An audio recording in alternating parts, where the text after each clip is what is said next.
In the Iliad, Homer gave the ancient world the structure of its spiritual and earthly life and did it with the same power as Christ did for the new world. And that's from Dostoevsky, a man from frozen Arctic Russia land, 2700 or about 2800 years maybe after Homer, saying just what I said now. And he's not Greekoloid, a man like me. I mean, a man who extolled the Greek world and Hellenism. But he's a hardcore Christian traditionalist and a Russianist. Not even one of the Russians, Dostoevsky that is, he's not even one of the Russian who look to the West or even to a pan-Slavic future, but a Russianist into Holy Russia purely. And he say something like this. This episode on some maybe interesting commentaries by others on Homer. Welcome to Caribbean Rhythms, episode 135. And yes, I think this latest I've ever been with the show. Are you mad? Are you upset at this? Well, we will go back regular programming now, and I think you will be happy with coming weeks. And I have no excuse for this. Come to think of it, I do have an excuse. I've been under grievous attack by detrimental robots, by restaurant and nightclub worker in particular. Okay, for example, just this week I was walk street at night. Okay, with groceries, how you pronounce? And this following what I tell you is a repeat event for me. It happened in various cities because it's my habit to go to the gym, to Gym Zor's later at night, maybe right before closing time. So sometime 10 p.m. or 11 p.m. maybe by time you're out on street, even after 11 p.m. And I'm walk in shorts after 11 p.m. on street at night, and I'm always Rhodesian style shorts. But in shorts and such, walking home at night, and I get idea, stop 24-hour or late open supermarket if I need some things. That often ideal time to do shopping because it's empty. And then I head home walking, but by this time you see there are many bars and nightclub lounge, sometime elegant, are already open. And there is gorilla bouncer in front. And that's not a racial reference because there are gorilla type men in all races. In Buenos Aires, for example, they use Slavic ape gorilla Russia men to protect certain money exchange places and nightclub and such. It's not that Argentine men can't do it, but many of the money exchange places, for example, are run by Russia mafias. Some night outlets used to be before Wuhan wiped everything out. And in any case, usually Argentina men who lift weights are rugbyers and such who don't want or need to do work doors at nightclub and so forth. But so there is gorilla men's, and they have dim, distrust look in their eyes, a little bit like, fish, right, in a restaurant. If you go to restaurant or fish market or place to eat where they display the fish for you, you know how to recognize the freshest fish. There are various ways to check the gills and this, but if the eyes are glistening and shiny and clear, then they're super fresh. But if the eyes are cloudy, not so fresh. You can still eat, but so I walk by nice cloudy eyes is what I mean. Most people on street have this, not fresh fish. Their minds are born rotted. So what can I tell you? I walk this sometime elegant nightclub lounge. I walk by it and I am wearing shorts. But after workout, I with grocery bag in hand, and these gorilla men have the effrontery to tell me, "No, man, you cannot come in to look. You can't come in with your grocery bags and shit like that. Okay, what is this? Okay, so I say I just want to look. I want to see what kind of people go in there, and but they don't let me come in usually that way. I suppose the clientele doesn't want to see. But if you think maybe I'm making this up for effect, it's something that ends up in this way in various cities just because of my schedule and because I usually live a nightlife area and it's convenient, you know. It ends up this way that I try to go in nightclub with grocery bag, supermarket. I met Frog recently in Rome. We went late at night to a nice bar, and it was the same way because slight different. I was out of toilet paper. I was late at night, so I had to stop convenience stand because actually they close, most of them, at midnight or close to. So I explained to him, I'm sorry, if I don't get this here by the time we get out of bar, I have to go home. There won't be anything open that I know of. So, okay, I had to carry grocery bag with toilet paper and iced tea to a bar, a nice bar. But because he is my friend and I did not want to completely embarrass him, outside the bar in relative circulated going out type of area, I decide, okay, I cannot take this in with me, so I hid grocery bag behind parked car on street, you see. But this kind of thing, okay, I won't say if I'm in Japan now or if it was only last week, but I've been in Japan and they're very strict about closing times, similar kind of attacks. This type of attack I've had to endure the last 2 weeks. So even you can ask people who have lived Japan long time. They will tell you, even if you're a regular to a place and lunch close at 2 p.m. and you want spaghetti and you come 2:05 p.m., as a long-time regular, even then they will not admit you to sit down. Even if there are other people finishing their meals, it's a full restaurant, you wouldn't bother, but they're very strict about that. So I get outraged by this.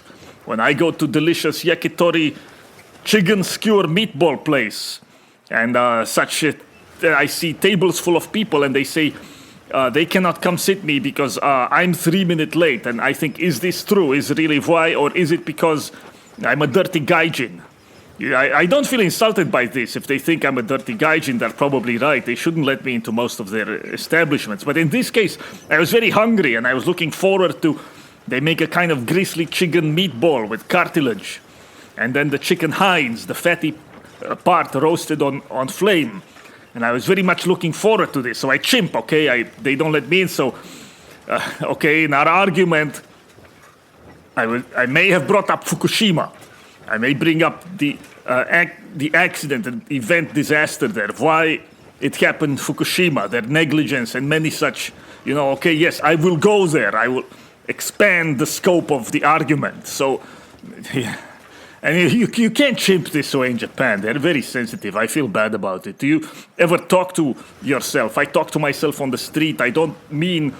I've seen old women who talk long phrases on the street to themselves, an entire conversation. But I mean such as if I'm walking on street, I looking at menu or I see something in storefront window I like a Mongolian swastika, and I'm inspecting and I get excited and I start saying, that good.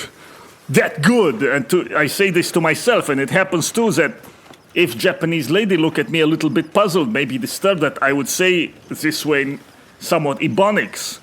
But no, really, in Japan you are their nostril. Let me put it that way. I have to be polite now, but you see, it's just grievous attacks, detrimental robots on me. But actually, it's from Japanese movie that you can introduce yourself to this concept. You watch a Japanese horror movie, Marebito, maybe, and learn the name Richard Sharp Shaver. Hard to find this movie now, I hear. But long time ago, I recommended this to you, and a friend Ixabert says that it changed his life, this movie, Marebito. And I believe this. I believe some cities have hidden pathways, hidden part of life you don't see. Mutants. Buenos Aires used to be this way, completely unruled life at night with many hidden levels, not controlled by police. But it's amazing how Wuhan just wiped all of it out overnight. And it did so, I hear, in Japan as well. There were many modern versions of the old floating world, many small, unusual night businesses, and they all got wiped out. And if they're making a comeback now around the world, it's slow and incomplete. And this crisis, the Wuhan crisis, flattened life. I think we are yet to see the full effects of the lockdowns. Because, as I may have, excuse if I repeat, but really it exposed to people that their lives have no meaning, that the continuity of time and the deepness, a certain umbrella illusion that they had of the permanence and deepness of a world beyond necessity, that it could all just be wiped out overnight, and not by a true natural disaster, tsunami or earthquake, after which it could be reestablished and people would quickly forget it, but on the say-so of the government, and for a long time it exposed to them the impermanence of private society and also the fact that work means nothing, that it's unnecessary. And I think these realizations, even if for now implicit, not fully discussed in open, they are going to be fatal for modern societies and will lead inevitably to something like Bronze Age, end of Bronze Age collapse, because this crisis, the Wuhan revelations of the meaninglessness of social relations and of life, it come during a time when there was already a crisis of motivation. And if I mention Fukushima, let me go on that for a moment, because actually it's related. The next big crisis, people say, will be that of AI, so-called artificial intelligence, which is, just because in my book I came out against artificial intelligence nerdery and such, this doesn't mean I'm opposed to what gets called that right now, GPT and such thing. I think it's good technology. Actually, in Homer you may find the god Hephaestus. He make a robot. He make golden robot women to be his assistants. You see, it's an old idea. I have nothing against such things as such, and I think GPT, so-called, is good technology. Again, I have friends in various parts of life, including graphic designer, who are excited at the prospect of using this. Let me correct that. It's potentially good technology, but no doubt it's going to wipe out many kinds of jobs. But why will it wipe out certain jobs? Because for the most part, they're worthless. If you're a good graphic designer, you see it as an opportunity. But if you are Shibun paper pusher who send email that can be done very easily even now by as yet inadequate GPT, you don't, you see. So, and I have very smart friends who are locked in worthless jobs too, because they need to make a living, but they will not for that reason deny that these jobs are worthless. And much of modern economy is make work, either by design, or it just ends up this way because there are so many government regulations that they create new spheres of the economy, so-called. Big corporations, for example, need huge compliance department of lawyers, HR and such. Small corporations in some businesses, some parts of the economy, small companies cannot even exist because they can't afford this huge compliant department like this. And I'm reminded in this of Papa Doc Duvalier. He was dictator, or rather tyrant, despotic chieftain shaman of Haiti. I recommended to you before, I think, Graham Greene book, The Comedians, if you want a good image of Papa Doc Duvalier rule. Plus, it's a very funny novel. But if you read on him, even something like Wikipedia or other online hagiography of Papa Doc Duvalier, they will credit him with creating a black middle class in Haiti. And if you go to Haiti now, you might be surprised to hear that, because whatever black middle class existed or exists usually leaves there immediately. If they have any actual skills, a black doctor, for example, will leave Haiti, sometimes even to work in West Africa, as soon as they can. Otherwise, even after decades and centuries of black rule and of really it's racial supremacist black rule in Haiti, massacres of mulattoes, you don't hear about that part. You might hear some online mulattoes celebrate the Haiti revolution and its massacre of the French and of the whites, but perhaps they're unaware that Haitians also hate mulattoes and massacre them too periodically. But after centuries of this, the rulers and economic beneficiaries, whatever exists there in Haiti, are still now mulattoes or otherwise Syrian and Lebanese and German expats and such.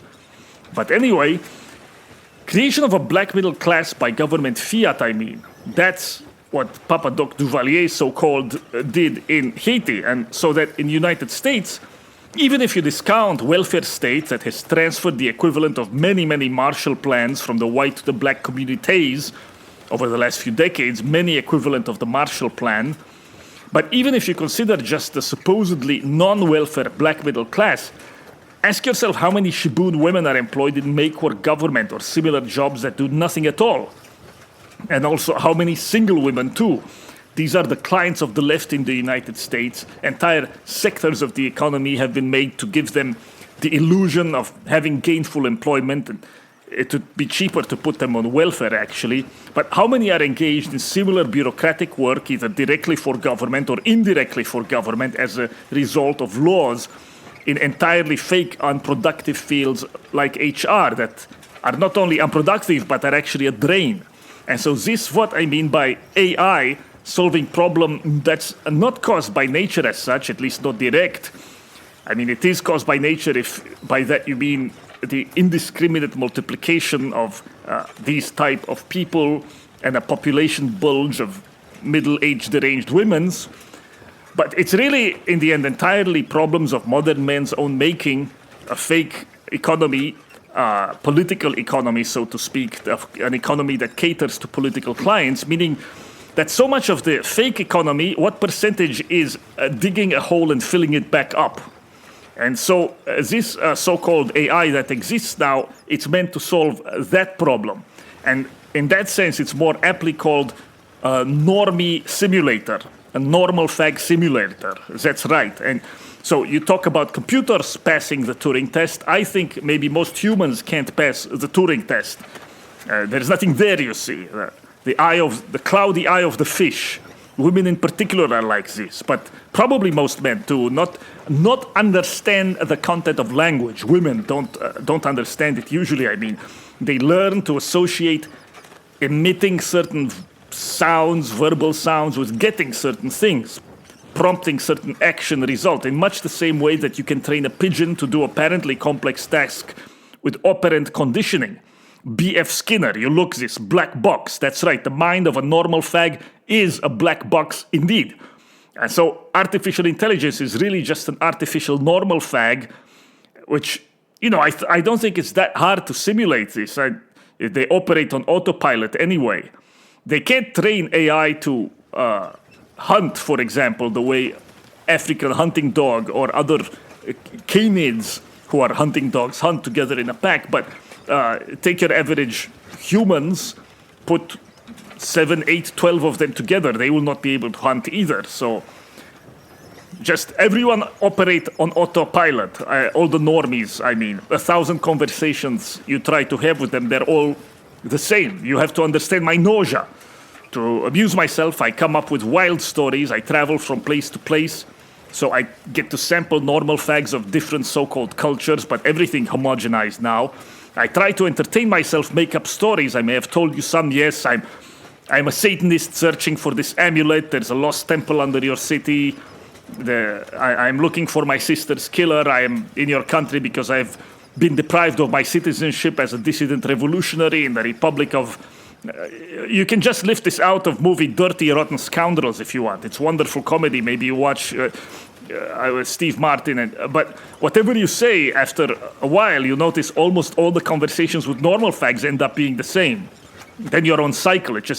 There are some differences, but after a while, it's in computer game and it's on repeat. You've exhausted the possibilities. So you've heard this response before, sometimes verbatim. This, what your experience is day to day. This is the mind of a normal fag, you see. So this is why Fukushima is related to this. I tell you, because in Japan, for example, they're very embarrassed about Fukushima. Natural disaster or not, and that disaster was huge. They had walls against tsunami, but disaster was so huge the walls didn't matter. But that wasn't the problem. The Fukushima nuclear plant actually had many pre-existing problems. They were not noticed or never addressed because the staff was not alert. It was not bright and motivated. They were, in the words of many Japanese, just salarymen. They were doing it by the book, unmotivated, on autopilot. In other words, they were AI, effectively. And probably much of the world now, including things like nuke plants, are run by human AI of this type, maybe even less competent than Japanese meatbots, who are relatively professional as far as that goes. And so in principle, if the so-called GPT AI technology ever got up to it, I wouldn't be opposed to running such even nuke plants with such, because what you have now is much better. But please, I have patience. I will get to Homer. This is a sequel episode on Homer. But it's not unrelated, okay? Nietzsche's great first essay from Genealogy of Morals, which I will read at the very end of this episode, where he discusses the famous distinction between good and evil, good and bad, the difference between master and slave morality. And he has wonderful insight, philological or etymological insight, that the Greek nobility, you know what they called themselves? One of the words that the Greek nobles used for themselves was esthlos. And they had many words for noble, actually.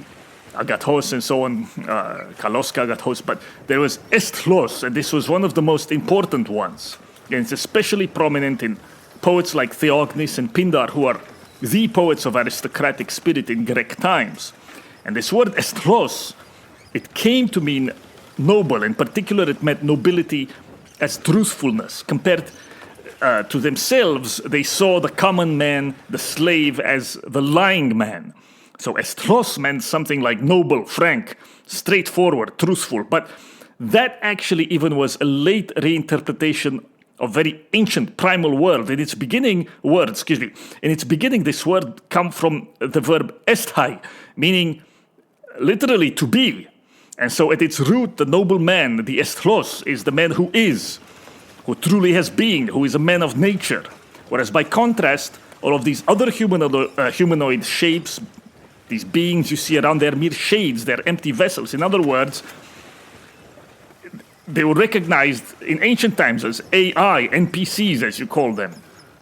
So they have no being, but they are lying shade copies of others. In fact, I think also Orthodox Jews believe something similar, that at all times there are only 144,000 men with souls in this world. Where they are wrong on this is in the claim that all such souls are hoarded only among some of their people. But that sounds about right as a general number. Maybe actually 144,000 overall throughout the globe is optimistic, too optimistic.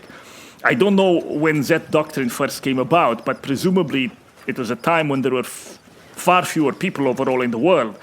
And so maybe by proportion, if they were thinking proportion, that was indeed far too optimistic a number. But anyway, sure, GPT AI as a makeshift normal fag, why not?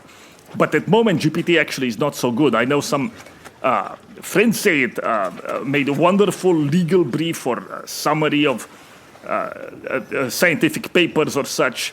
But I would strongly encourage any of you who use it to double check its facts. It's very good at lying in a confident and assertive way for now. That's mostly what it does. I had someone check, for example, list 10 female entrepreneurs in San Francisco with Italian last names. So it lists 10, but the last names are not Italian. And if you tell it to focus on that, it doesn't even understand what you're saying. But it confidently claims this is the answer to what you're looking. List 10 world leaders who worked in management consulting. But then it lists 10 and argues confidently, but it's a lie. If you check, none of them did. So it fails as a search engine. Then when you look into it, why did it choose these particular 10 wrong answers? You see that, for example, these were leaders spoke recently at some conference, WEF or some similar thing, and there were also companies there that did management consulting as co-speakers or co-sponsors. And this is just, it's not just a failure, but especially bad telling type of failure. It actually doesn't work well now as a search engine.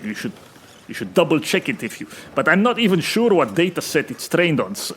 It sometimes works, as I say again, something that mimics normal fag patterns of speaking. At that, it's relatively good. But if it should become more competent at actually being a search engine and an answer machine, I ask first, what would be wrong with replacing unmotivated or stupid salarymen all over the world with this device? Even in places like nuclear reactors or nuclear weapons and similar, I don't think it's much better now. Imagine a typical drone operator out of Tampa is that much better. Or pay one smart man, pay him well, and have him be motivated as troubleshooter and overseer with many AI-like tools, and he can run a whole operation and such, or just one man. But more general, though, I'm concerned about the salaryman so-called phenomenon.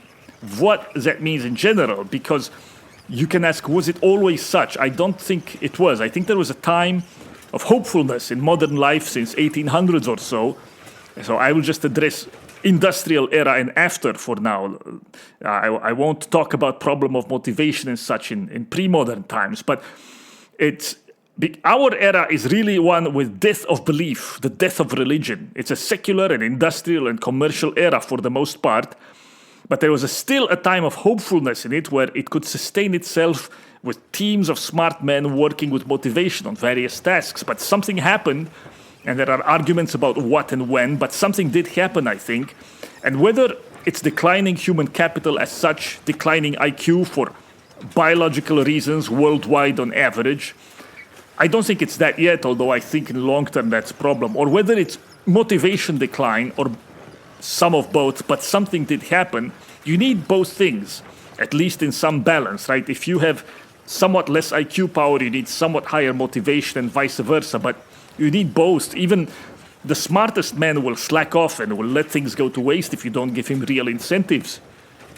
And so what's happened now that this balance is so off? I don't know. And how can you reestablish in some way? And as for the IQ part, the modern world is dysgenic worldwide. I don't see how you fix that part. But as for the motivation, what could fix it? And so one obvious answer, right, that could come to mind if you see a team slacking off, you might be tempted to say the answer is authoritarianism. You need a Gordon Ramsay. You need a cook who runs a French-style kitchen with an iron hand and can motivate the team to act professional with military discipline. And really behind Gordon Ramsay, if you watch his show Hell's Kitchen, Kitchen Nightmare, but Hell's Kitchen especially, where he takes people who aren't very motivated and he whip into shape. And behind his stern and authoritarian antics, he's just really demanding the minimum in professionalism and pride in your vocation from these novice cooks who don't even have that to start with. But you might be tempted to say, well, you need that.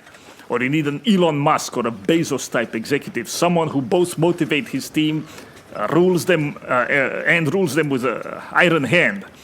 And on a business by business level, you may or may not be able to find such men and solutions. But I mean, this problem seems worldwide and society-wide by now, and I don't think authoritarianism alone can fix it. The Soviet Union couldn't fix it. You get Chernobyl, which are a mix of ideological commitments, meaning religious delusion, and because of corruption and of lack of motivation and incentives that cannot be solved by the stick of authoritarianism, you end up getting things like Chernobyl and many other smaller Chernobyl-type accidents throughout the Soviet Union history, by the way. And I think China has similar problem. It can't and won't be able to solve this.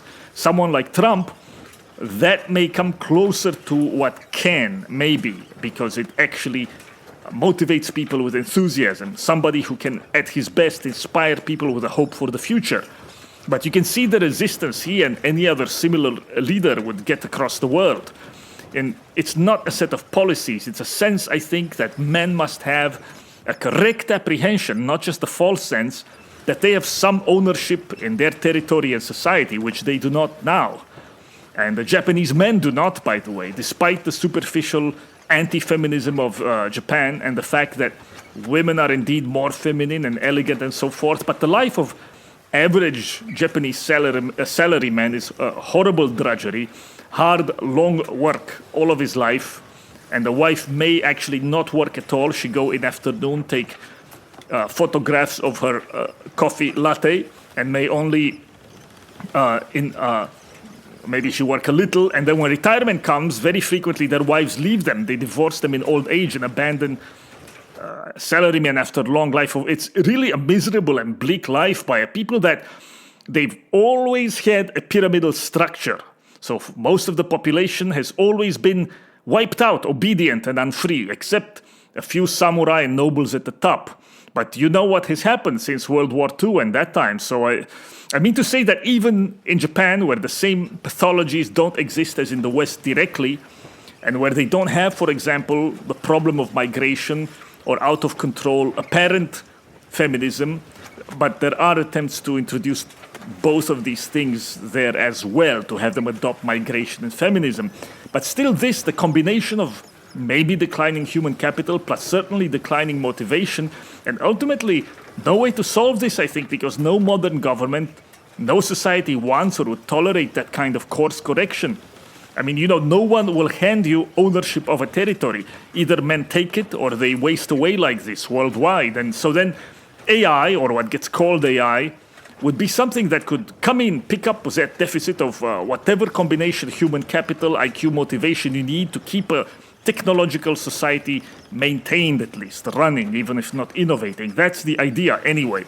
I'm not endorsing it either way, you see, but that would be the purpose, because otherwise you should get used to worldwide creeping Haiti, a Haiti-like situation, South Africa situation developing all over the world with failing infrastructure, blackouts, and the like, you cannot deprive men indefinitely of ownership of the land and even of their families and expect results any different from this. But ultimately, you can't breed out the spirited and grand part of mankind or have them exterminated and expect to have anything but hovel societies. I mean, look at Central Americans and the domain of the former Incas and such. And I don't think the Inca lords were like the people who are there now or like the leaf blower race that's being imported into the United States. The people you see now are AI robots that were bred to do this shit work for the Inca and Mayan nobles. They were bred to lead a slave life. But something wiped out the Inca lords, whether it was, people say the Spanish, but I think even before that, maybe what usually happens, it's interbreeding with their own livestock. So all that's left now is these robots with dim eyes, people bred to carve stone minutely and to carry an Incan princess on their backs and so on. But we'll see if AI can pick up this deficit. For now, it's all hype, though. It doesn't really work, and who knows if it will, because, again, if you look at something like fracking, in other words, a real technology, before fracking came to be used, it was not being propagated in media or announced by PR. If it's a real technology, why would you do that? It was carefully hidden. A few people found out about it just before it went public, and they made a killing on investments in fracking, because for this, as for real technologies in general, like the early internet search engines, they were not promoted preemptively in this way, as you see with now so-called AI. Technology that needs this kind of PR push is usually fake, especially when you see soy jack Reddit mails in transports over it. Hat tip to my friend Scott Lachlan. You should read him on all such matters. I've gone on some tangents unrelated direct to Homer. I will be right back.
How do Homer's poems concern us, Europeans of the 21st century? The answer goes without saying. These poems are the core of European civilization as well as of our literature and an important part of our imagination. Within the same culture, the nature of man varies little, whatever the extent of historical or social changes. The basic questions remain the same. Who am I? What are we? Where are we going? To these questions, Homer has given us ever valid answers, and he's the only one to do so with such depth. The greater the disruptions visited on us by incessant technical, socio-cultural, philosophical, and religious novelties, the more we need continuity and stability, the more we need Homer. And that's from Dominique Venner's A Handbook for Dissidents, as translated by my friend Blosius. You should get this book.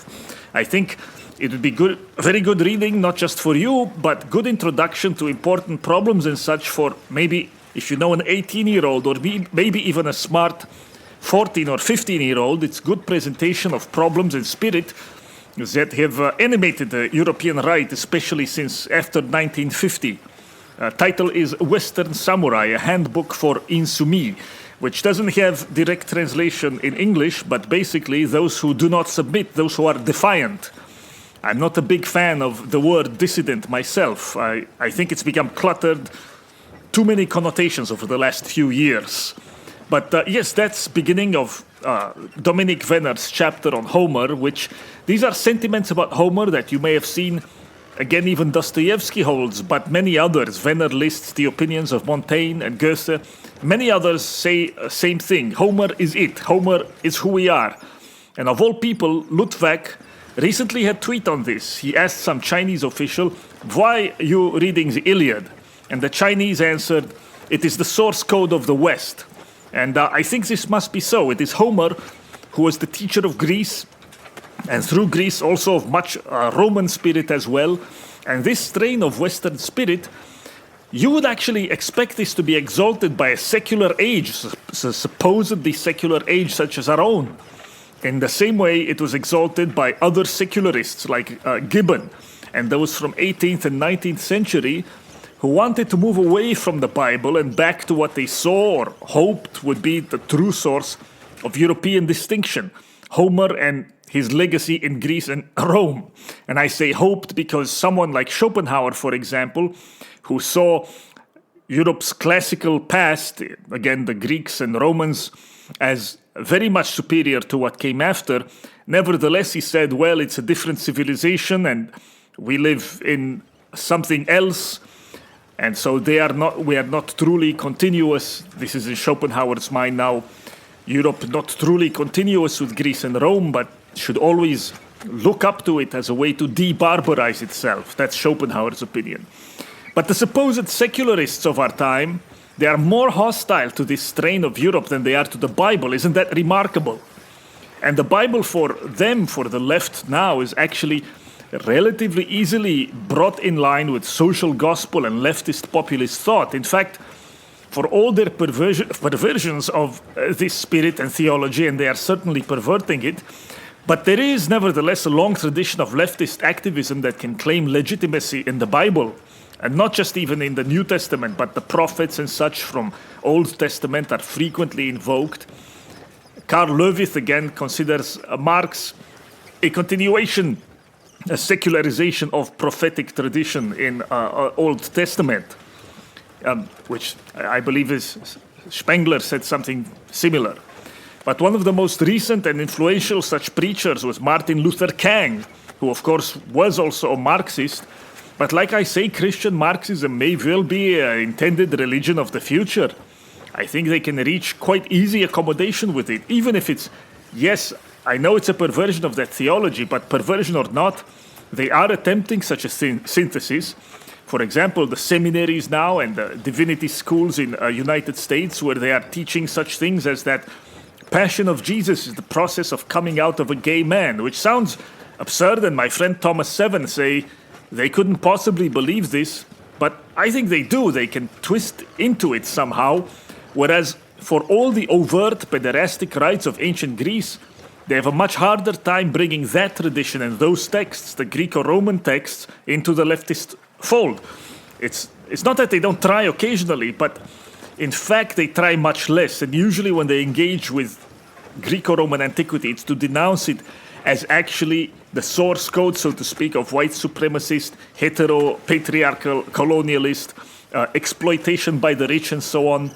And so you may have seen with Donna Zuckerface's abortive attempts to it, it's hard to know what really her point was. Mark Zuckerface's sister.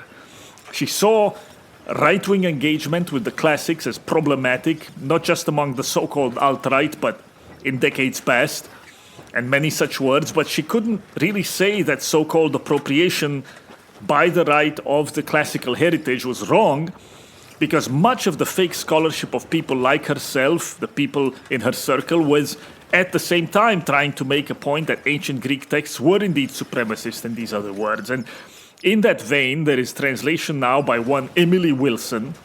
You can see I left it at the top of my Twitter timeline. My friend Abdullah make post about someone who translate the Odyssey, and she begins with, "Tell me, muse, of a complicated man," and many such distortions. And I will soon, not I will soon, she will soon. I'm not this person, I'm not Emily Wilson using voice changer, but she will soon have translation of the Iliad too, and I suppose it will corrupt the text and interpolate notes and heavy, pay attention to my Reddit notes reader, not to the text, to blame Achilles perhaps for his toxic masculinity in refusing to fight for the benefit of all and insisting instead on his honor and regarding his benefit about the prize girl, or who knows what her point would be. But it's worth saying that overall for the left, for all its supposed secularism, they have not, like other secularists in the past, tried to attach themselves to Greco-Roman or classical heritage.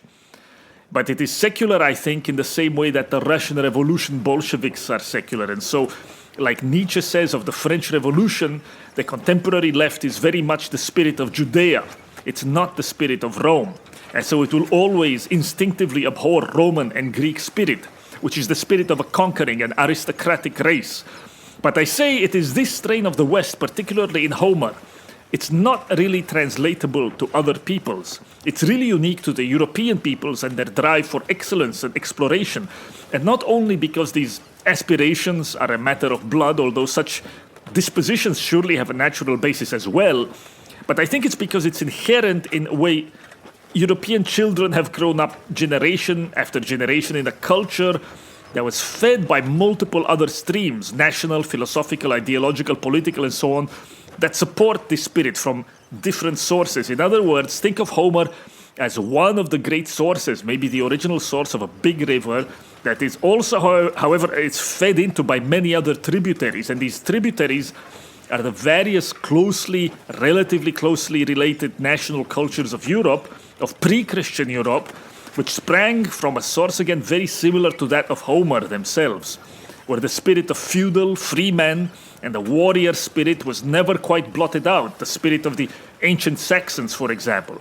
Despite now 2 centuries of commercial industrial civilization and at least some decades of enforced leftist deracination and re-education, that spirit never truly blotted out. And I mean, to be fair, probably the true European spirit is absent already in much of Europe and the Americas, where it formerly had a foothold. But I mean to say, if there's anything that is the purely European spirit, it is this. And Venner has a beautiful anecdote to illustrate it from the Middle Ages. I think in this book he is best when talking about French history and the Middle Ages, and how he connects this with his appreciation of Homer. But in the Middle Ages, where actually transmission of Homer had been interrupted in West Europe, but again that spirit, the spirit of the epics, never actually left it. It had been sustained from a different source, so it could always find a ready home there again when it was reintroduced, I mean the classical heritage. So I will read now, and remember, at this time, the names from Homer that you're about to hear of, his heroes and such, they were memories. No one really read the book anymore, so I'm reading now. Life and Death. The chroniclers of our 15th century celebrated a young knight of Hainaut, Jacques de Lalande, champion of spear and sword, a friend of the Duke of Burgundy's, esteemed by Charles VII, coveted by the ladies of the court. He won his first victory in tournament in 1440. He was 19 years old. Invincible in tournaments, he was killed by a cannonball in the Battle of Pouch in 1453, a memorable year marking both the end of the 100 Years' War and the fall of Constantinople. This epitaph was written for him. He was the flower of chivalry, handsome like Paris the Trojan, pious like Aeneas, wise like Ulysses the Greek. While in battle against his enemies, he had the wrath of Hector the Trojan. The comparison with Homer's heroes is telling. Toward the end of our Middle Ages, after more than 20 centuries, the Iliad remained the paragon of chivalry, even though the transmission of the poem had encountered some unexpected snag.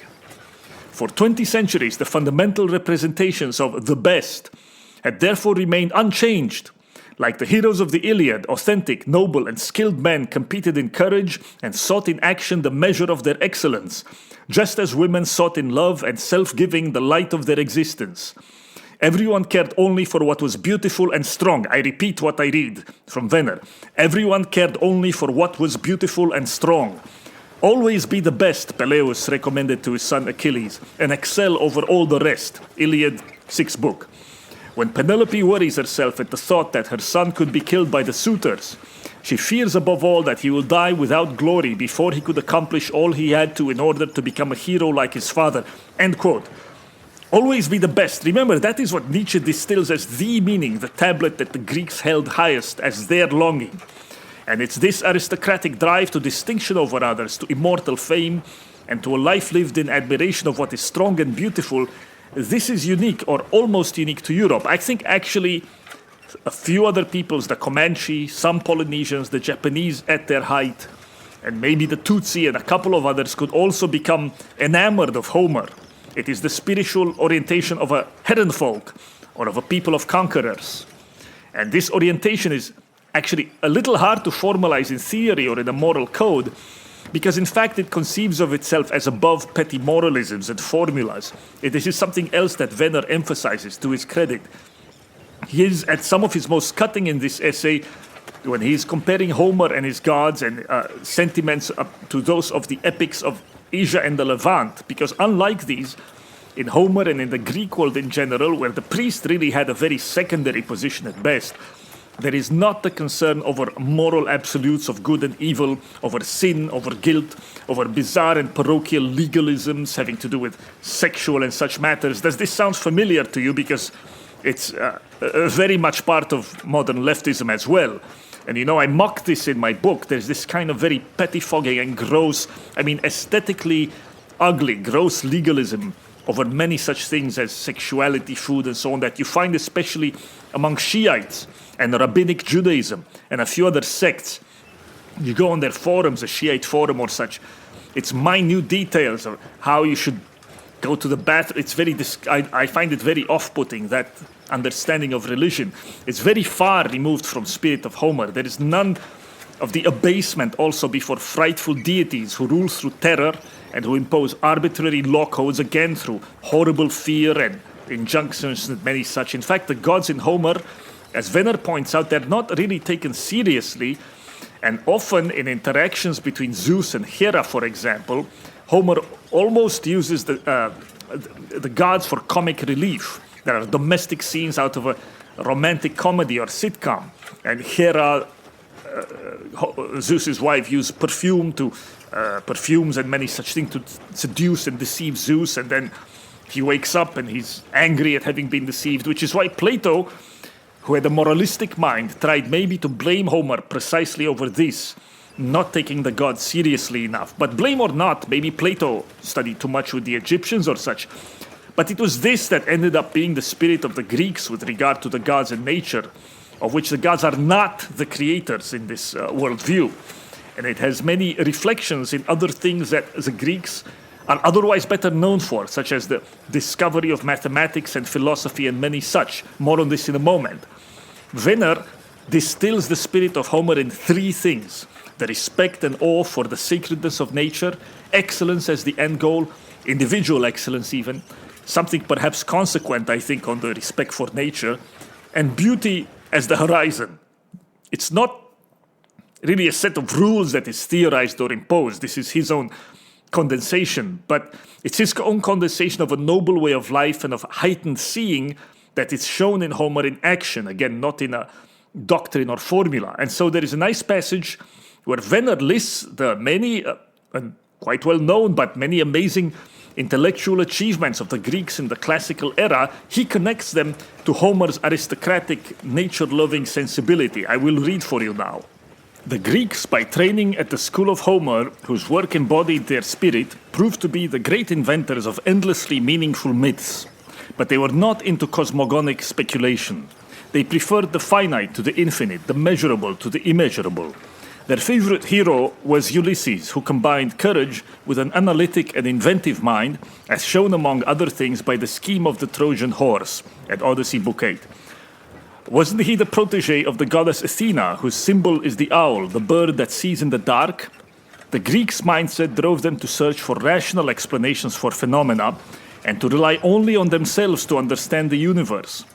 Careful observation of the cosmos had thus led them to distinguish visible phenomena from the invisible causes that underlie them. Thales of Miletus was the founder of mathematics as a real science, going beyond the empirical approach of the Egyptians and Babylonians. The fragments of the Tour of the Earth, Periegesis, show Hecataeus of Miletus to be the first geographer. Xenophanes of Colophon and Pythagoras of Samos breathed new life into philosophical inquiry by integrating geometry, arithmetic, and astronomy into it. Later, Heraclitus of Ephesus was the cryptic theorist of the harmony of opposites and the eternal return of life under changing forms. Still later, Democritus exposed the atomic structure of matter. Euclid gave solid foundations to geometry, while Aristarchus of Samos hypothesized that the Earth was a planet that turns around its axis and revolves around the sun. On a wholly different plane, Herodotus invented historical inquiry based on facts. Hippocrates laid the foundations of experimental medicine. Socrates and Plato probed the infinite possibilities of philosophical questioning. Aristotle fixed the rules of logic, while Aeschylus and Sophocles infused in the first theater plays the very spirit of tragedy. This era saw Praxiteles and Phidias hew from marble the splendor of ideal human forms, paralleled anywhere else. And here Venner quotes in a footnote Gibbon, as I will read to you now from Gibbon. Athens, after her Persian triumphs, adopted the philosophy of Ionia and the rhetoric of Sicily. And these studies became the patrimony of a city whose inhabitants, about 30,000 males, condensed within the period of a single life the genius of ages and millions. Our sense of the dignity of human nature is exalted by the simple recollection that Isocrates was the companion of Plato and Xenophon, that he assisted perhaps with the historian Thucydides at the first representation of the Oedipus and Sophocles and the of the Oedipus of Sophocles and the Iphigenia of Euripides, and that his pupils Aeschines and Demosthenes contended for the crown of patriotism in the presence of Aristotle, the master of Theophrastus, who taught at Athens with the founders of the Stoic and Epicurean sects. End quote from Gibbon. I am reminded, if I can interject here, of Galton, the founder of eugenics, and Darwin's cousin, who pointed out, because of observations like this from Gibbon, that probably the intelligence or the IQ of the Athenians of this time was maybe on average 2 standard deviations above that of the Englishmen of his time, which were that intelligence was higher than the IQ, average IQ of our own time, by the way. And so he says they were in the same relation to us as we are to Africans, referring to Athenian intelligence of this time is remarkable. And so Venner continues to say, these extraordinary creations handed down to us by the Greek genius were contained in a nutshell in the Iliad and the Odyssey.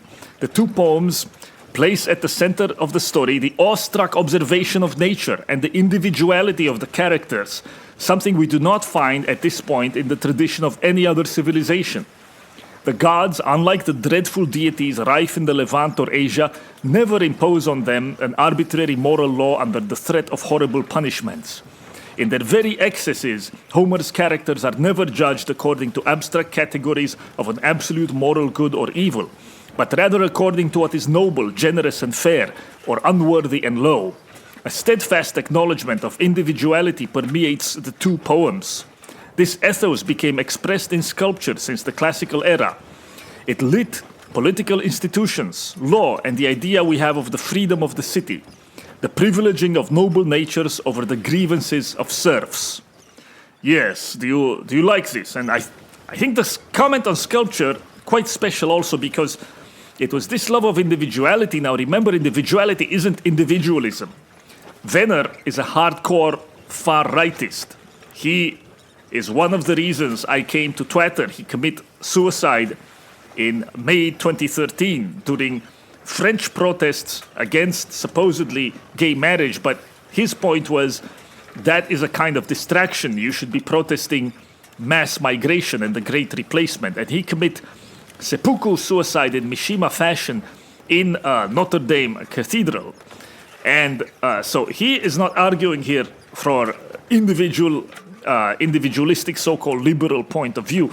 Individuality is not individualism. Individualism is an ideology that reduces different people to abstract, equal, homogeneous individuals who are merely differentiated from a collective because they are separate or atomized. Individualism is thus anti-individual because it actually seeks to erase or obscure significant differences between people as they exist, and it posits that they are fundamentally alike in some way.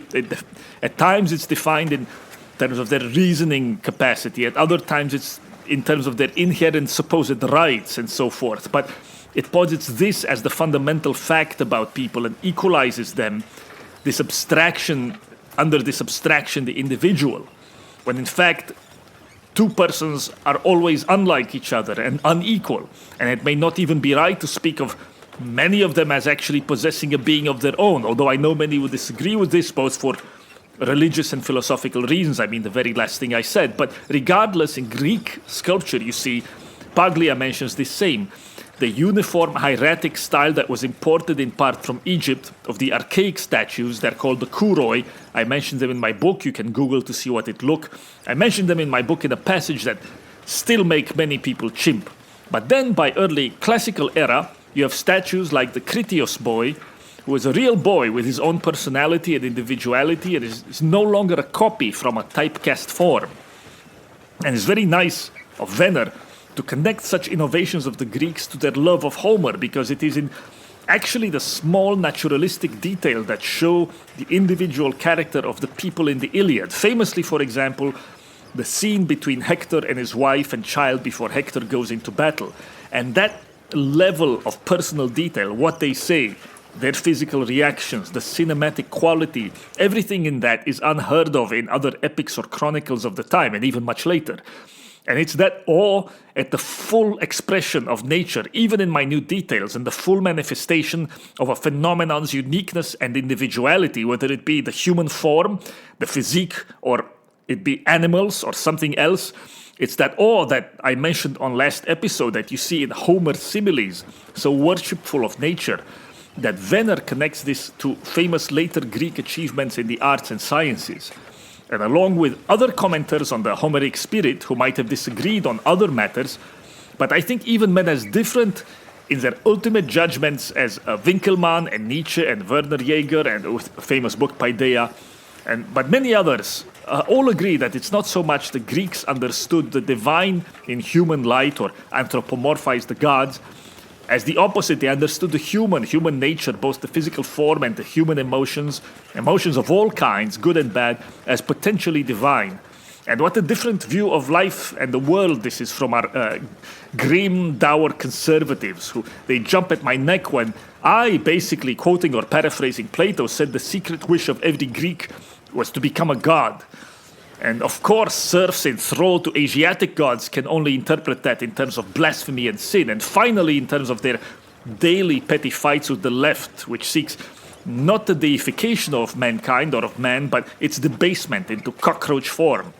But I look away from such ugly things, and I will end this segment. I will read Venner on just this matter of human life and the meaning of the gods from Homer.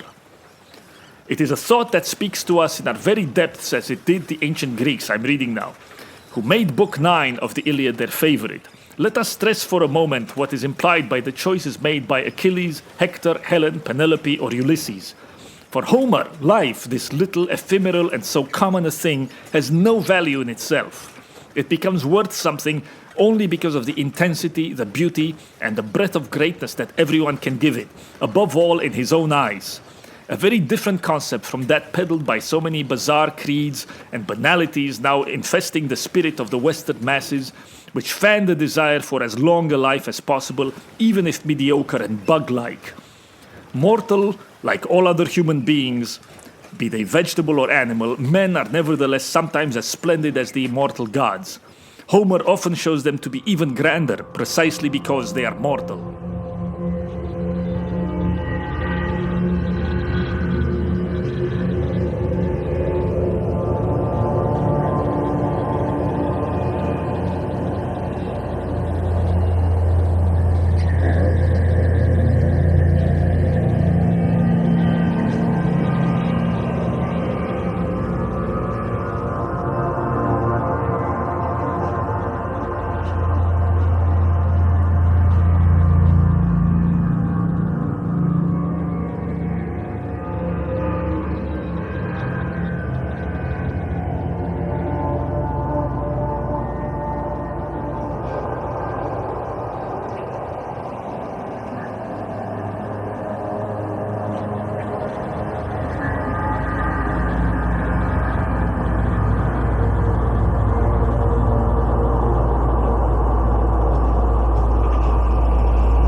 I am sure most of you have heard the recent news by now that Tucker Carlson is out at Fox News. I don't think this very good because he was reaching very big normie audience, spreading our ideas.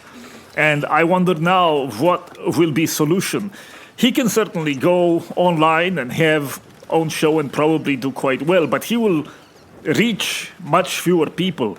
And so if you look at France, the reason somebody like Eric Zemmour can get for some time now on television and others like him, but him in particular, and say things much farther than what Tucker was allowed to say on Fox News, is because there is billionaire backer Bolloré, who has his own TV empire and such. And this perhaps also why Berlusconi in Italy could succeed for quite some time, whereas Trump could not during his administration. Maybe if Trump had been not just a real estate tycoon with some acting roles, but had invested in television media empire the way Berlusconi could, maybe his first term would have gone differently. And I know that the new class of billionaires does not like television and looks down on things like Fox News as dinosaur media. But I think it still make a big difference. And if you don't want it to be on television or exclusively such, create your own type Netflix online thing that could also be on TV maybe, and let Tucker be on, let him free, let him hire frogs, and then have other frogs. You hire frogs, smart frogs, of which there are a lot, who could make wonderful television specials on all kinds of subjects. I don't mean Alex Jones type, excuse me, I know some of you are fans, but if something like this ever gets made, it can't be about how science and astronomy are satanic plots by demons and how the elites are Babylonians who drink blood of children in sacrifices. You cannot go down that foolish path. But have instead people like Steve Saylor on, have people to spread the truth about natural differences between men and women, about biological sciences, about real research in history, paleogenetics and such. There are many frogs who could put on wonderful programs. Or imagine redo of Crossfire, I think it was called, but that program at its best, when you had Bill Buckley, for all of his problems, and I really dislike William F. Buckley, but at least he had men like Ian Smith on and gave them in-depth interviews without shouting. One of the worst parts of watching television news stations, I really can't do it, not just because the content is already dated by the time you see it. It's already been on Twitter and elsewhere for many hours, and there's nothing original about, but it's also the hectoring, screaming style of people, idiots like Sean Hannity, but not just him, really, on any station you turn, it's a hectoring, screaming style. It's very stressful.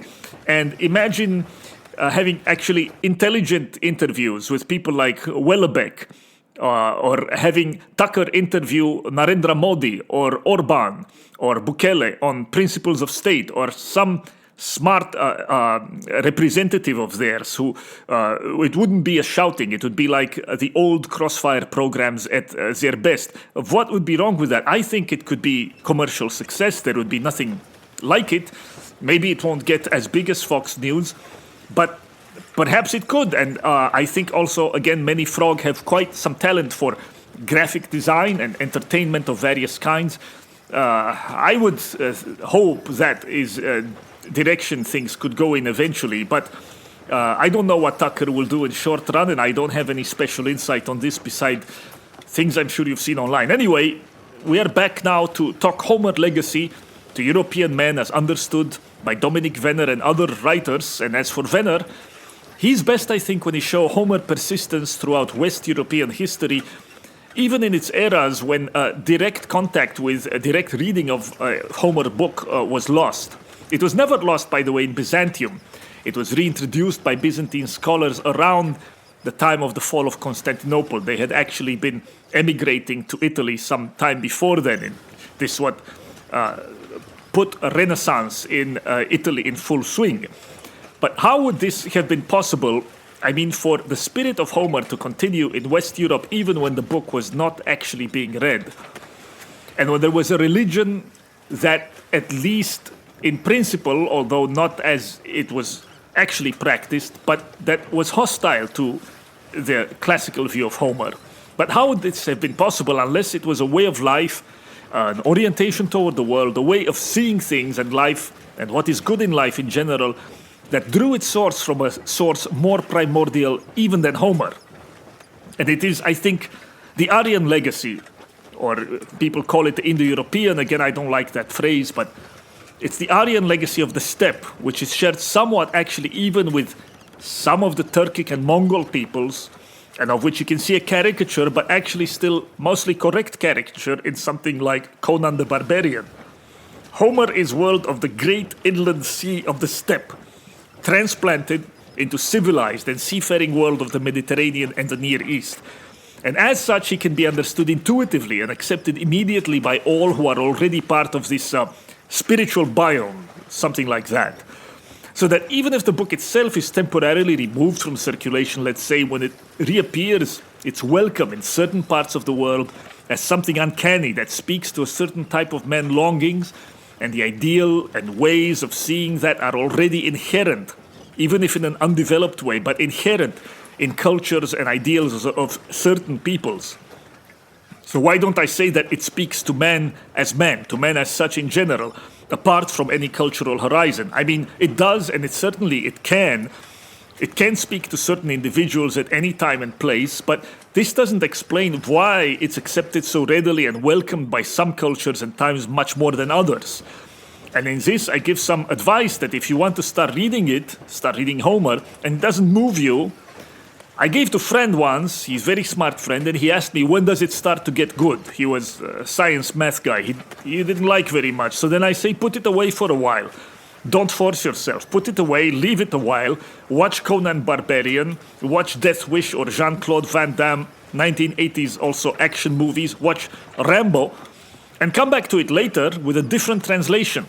I'm against forcing yourself to read things that don't move you, because if you are not full of pleasure reading it and full of intensity, your brain actually won't do the work to understand and remember it anyway. So I say even that maybe you start backwards. Read Nietzsche in particular, this essay, Homer's Contest, and read his Genealogy of Morals. Start even with Dominic Venner's book, which begins from our time and its concerns, and work your way backward, because they always point back to the same authors. Am I narcissistic and selfish to say read my own book too? And it may make you like Homer eventually. Homer not easy always to get into, it appears alien at first. But you try maybe first 5 books, see if you like Lattimore translation, and then see how it goes. But yes, the point that Homer represents the spirit, the free spirit of the feudal steppe as it came into clash with the city and the civilized spirit of the agricultural and palace-based biome of the Near East and the Mediterranean, and that it represents the conflict between these two very different ways of life and of valuing what is good in life.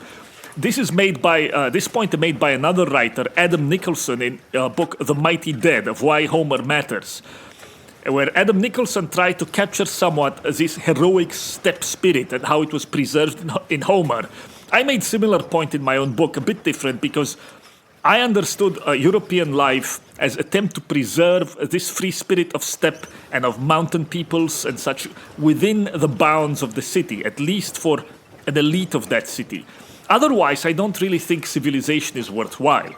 I believe aside from this type of arrangement that I just said, civilization is a kind of prison, so that the choice, if you were only given the choice between Mongol free life and to live in a servile prison Han Chinese or in ancient Saigon type of life or ancient Babylon even, I don't think it's a difficult choice. I think only a bored slave would choose Chinese or Babylonian so-called civilization, which I suppose means that if by civilization they mean they live in houses, okay? Because aside from this kind of domesticity and brokenness and this kind of preservation of mere life, there's really almost nothing more than that to it. And Venner too makes this point that for Homer, a life of freedom, of war, and the two are synonymous, a life of honor and the search for glory and distinction in war, that this was the aim against which even great wealth and possessions and status or position is in a society of domesticates, it means nothing.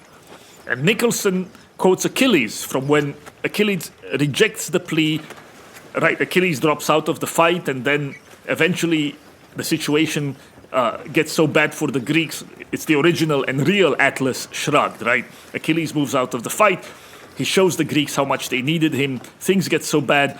Odysseus and some others come on an embassy to ask and persuade Achilles to rejoin the fight and bring him many gifts from Agamemnon in apology. But Achilles scoffs. Excuse me, see how they attack my throat just when I'm getting. But Achilles scoffs at their attempt. And Nicholson has very interesting explanation of this.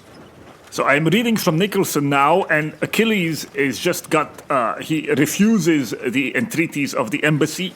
And one of the things he says, all the wealth of Troy is not worth what my life is worth. And Nicholson continues to say, these are great statements. They rage at the triviality of ownership. They are unforgiving in their contempt for the greedy, Christ-like in their abrasive, revelatory scouring of the facts and desires of power. Achilles speaks again of possessions, this time not the blandishments of cities, but the things which should have been familiar in the steppe land of the north. Cattle and fat sheep are things to be had for the lifting, and tripods can be won, and the tawny high heads of horses. But a man's life cannot come back again. It cannot be lifted, nor captured again by force once it has crossed the teeth's barrier. Death overwhelms every other meaning. What can matter in the face of mortality? Agamemnon is puerile and disgusting. Odysseus is a liar. Hector is pathetic. Only by stepping outside the value system of the world can you find any value. It is one of the riches of Homer's characterization of Achilles that what he says is not consistent. He toys with the idea that he might go home and marry a lovely girl, settle down and enjoy the possessions his father had won. But alongside that, he recognizes that we are all vagabonds on earth. Nothing belongs to us. Our lives have no consequence and our possessions are dross. We are wanderers, place shifters, the cosmic homeless. This is not a modern truth, and Achilles is not some kind of new existentialist hero. This is the oldest truth of all, surviving uncomfortably into the modern world of cities and overkings, diplomacy and accommodation, the power structures and the proliferations of stuff which the Mediterranean world provides, all of it more modern than Achilles can allow himself to be. He is the voice of the northern, shiftless past, asserting the claims of a higher steppeland purity against the material greed and ignobility of the fixed and southern present. The power of the poem lies in its understanding that these things cannot be reconciled. The Iliad subject is not war or its wickedness, but a crisis in how to be. Do you, like Agamemnon, attempt to dominate your world? Do you, like Odysseus, manipulate it? Do you, like Hector, think of your family above all and weaken your resolve by doing that? Or do you, like Achilles, believe in the dignity of love and the purity of honor as the only things that matter in the face of death? These questions are urgent for Homer because the arrival of a steppe culture at the gates of a city made them urgent. There is more to Achilles' stories than this. In the course of the poem, he suffers, grows, loses himself in the violence of grief, and finally comes to a new and deeper understanding. But in this great speech of steppeland consciousness, Homer has bequeathed to us the first unforgiving idealist of our civilization. Yes, do you like this? I think the reference to Christ-like is interesting. The Bible in general too sees also the life of civilization as corrupt. It's something that Rousseau in part borrowed from that, not just from the classical idea, the shepherd as superior to the civilized. Remember, God accepts the sacrifice of Abel, not that of Cain. David is a shepherd and so forth, and many such things. The Bible repeated tries to emphasize that the life of the shepherd is pure and idyllic, while that of the city, the life of agriculture, is drudgery and corrupt and many such things. And of course, Bible very different from Iliad in its general orientation, but I think this primal point about the life of the shepherd or the wild man is something that speaks very deep to longings of many, many men, which is why just something as small as hiking, outdoors groups, retreats and such, very popular, especially on some parts of the right. They have been for a long time. German nationalist and European nationalist movements are born in outdoors appreciation groups. I think I gave this advice actually in my book, right? I think in the final section, if people had followed this advice, the final part of the book, not the final aphorism, but if people had followed some of this advice, I'm not saying it would have been a complete inoculation against us getting infected by feds and GOP flunkies and NGO monkey types and such, but it would have been something in that direction. You know, a few frogs that I know left our sphere when they saw that people weren't lifting weights anymore, or at least aspiring to. And these two things, as random as they may seem at first glance, outdoor hiking and lifting weights, are some of the best filter that the right has. It's always been so. Without them, you get infected by... I mean, go look at any real nationalist movement. The Serbs, Hezbollah, whatever it is. They're all either into lifting or outdoors hiking or both. And I don't want to give feds ideas now where they can start a kind of outdoors movement for diddling each other. But even then, you know, even if it was fake by feds, it would be a filter of sorts. And if done right, an outdoors movement that is overtly apolitical but implicitly political might survive political pressure if you do it right.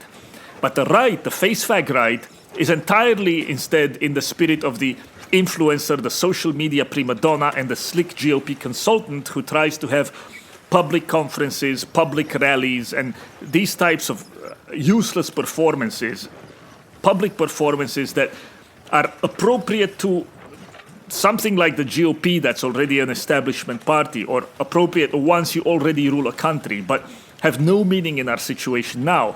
It's always been so in the United States, at least, that you get these kind of GOP college Republican consultant aspirant types doing yet another conference and such. But so you will recognize them. There is a book by Evola, or rather a collection of essays on mountaineering, in which Evola goes into some detail on this point and the spiritual connection between climbing mountains and the reawakenings of peoples to a different kind of life in his time. But anyway, to return to point, I think what Nicholson say in the book, The Mighty Dead, where he makes that Homer is a kind of memory of the free warrior steppe spirit, and he depicts its confrontation with the world of the city, is very much reconcilable with much of what Venner say. In speaking of the primeval steppe heritage of these epics, Nicholson emphasizes, for example, their love of horses. In minute detail, again, the appreciation of the horse speed, the horse muscle, and the sheen of the skin, and the way the horse muscle moves under the skin. And in general, though, I don't think he makes this point, but you have to think also of the familiarity of pastoralists with breeding livestock in general. And then also the immense beauty of the idyllic steppe in summer, which Nicholson speaks very touching on. He visits it and he has some passages on it. And the great overawing sky, the sky that dominates everything on the Earth sea. All of these things would have provided, I think, adequate or even wonderful basis for the excitement and minute concern and appreciation of nature that Venner speak of in Homer.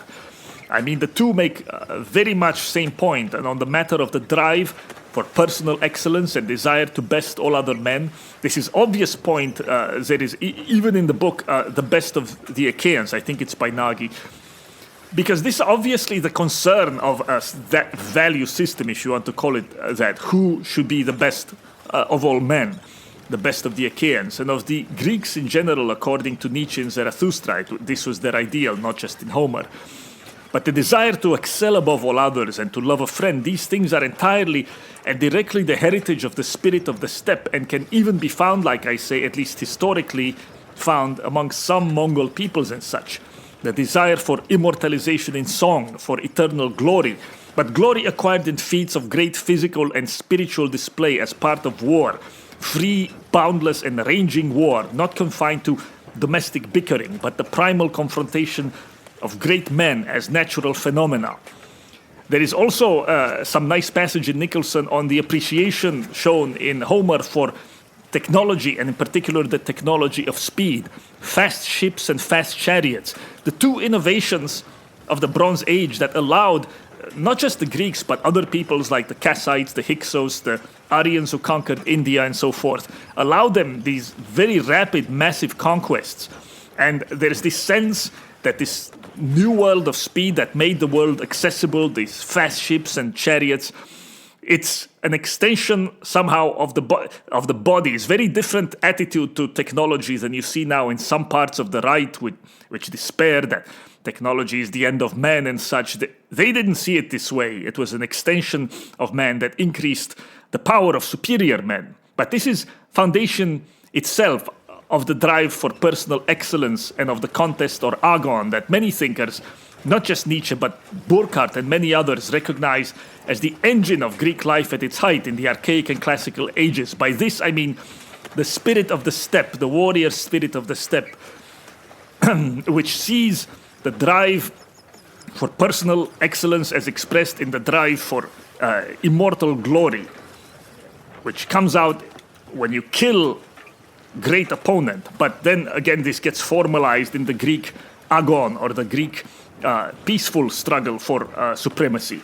And on this point, I think I disagree somewhat with Venner, who thinks that Hector is implicit greater hero of the Iliad, because Hector is the defender of his city, defender of homeland against invaders, and he is depicted a very noble way as stoic and patriot. And I understand why Venner would like Hector more and seek now, especially now, in an age that disdains patriotism. I understand why he would want to put Hector above even Achilles as the ideal hero in Homer. But I think it's somewhat wrong and introduces a kind of contemporary moral political concern into the story that's not really there. Both men were looked up to in ancient life as well as modern and medieval times and so on, but I think for the Greeks specifically, it was Achilles, not Hector, who was significantly their equivalent of Jesus, a man they look up to as I don't want to say role model, but as a hero to be emulated, who willingly and knowingly chose death and chose it above a domestic happy life in pursuit of undying fame. And it is the spirit of Achilles, in that sense, again, the spirit of a steppe warrior seeking eternal fame in murderous rampage, but it is that spirit that is also behind the agon, the contest, the tumultuous drive of the Greek aristocrat to assert himself, whether it's in athletics or to assert himself politically, and to assert himself otherwise in his city. Or also the drive of a dramatist, a writer like Aeschylus, to put on the best play. Everything ran according to a competition or contest in Greek world. And while the ending of the Iliad is decorous and it shows Achilles to be a gentleman when he returns Hector's body to his father Priam, but it's not that act that assures Achilles' greatness, as some would like to say. What assures Achilles' greatness is just that. It's his manifest biological and divine being, as when Athena puts fire on his head and fire on his shoulders to make him stand out and frightening to others and makes him distinct among all men. And if this sounds alien or vulgar or simple to you, maybe it should. But the drive to be the best, I mean, is what is prized here, and not to be the most gentlemanly or the most just in defense of one's country or any such, but simply this, being the best and besting others, often at whatever cost. And it is behavior that Homer, I say often at whatever cost, there is an asterisk. Nietzsche makes an exception, do not betray a friend. But besides that, but it is behavior that Homer, and by the way, Nietzsche doesn't say that to tell you what to do or to moralize. He's describing the spirit of of Achilles as translated into ancient Greek culture. But I continue to tell you that it is this behavior that Homer recognizes even among noble beasts, this desire to best others and to glory in your strength, as when he compares Paris, I think, who is not an especially noble character in the Iliad, but he compares Paris, the abductor of Helen, in his moment of glory, he compares him to a stallion who glories in his strength. I think he uses that phrase. He refers to the pride of his strength and the surety in his glorious strength that the horse feels. So even beasts do. It is a manifest magnificence that actually needs no elaboration and defense. And in fact, almost all verbal elaboration and defense exists actually to cover up and argue away such magnificence. And Venner should have had the consistency to praise this above even Hector's noble defense of his city, for which Achilles, who is a man hardly of any city, but he's rather a centaur of the steppe, but he even has some contempt for that Hector's defense of his city and and the way he lives a hampered life and so forth. So I had argument with Blosius.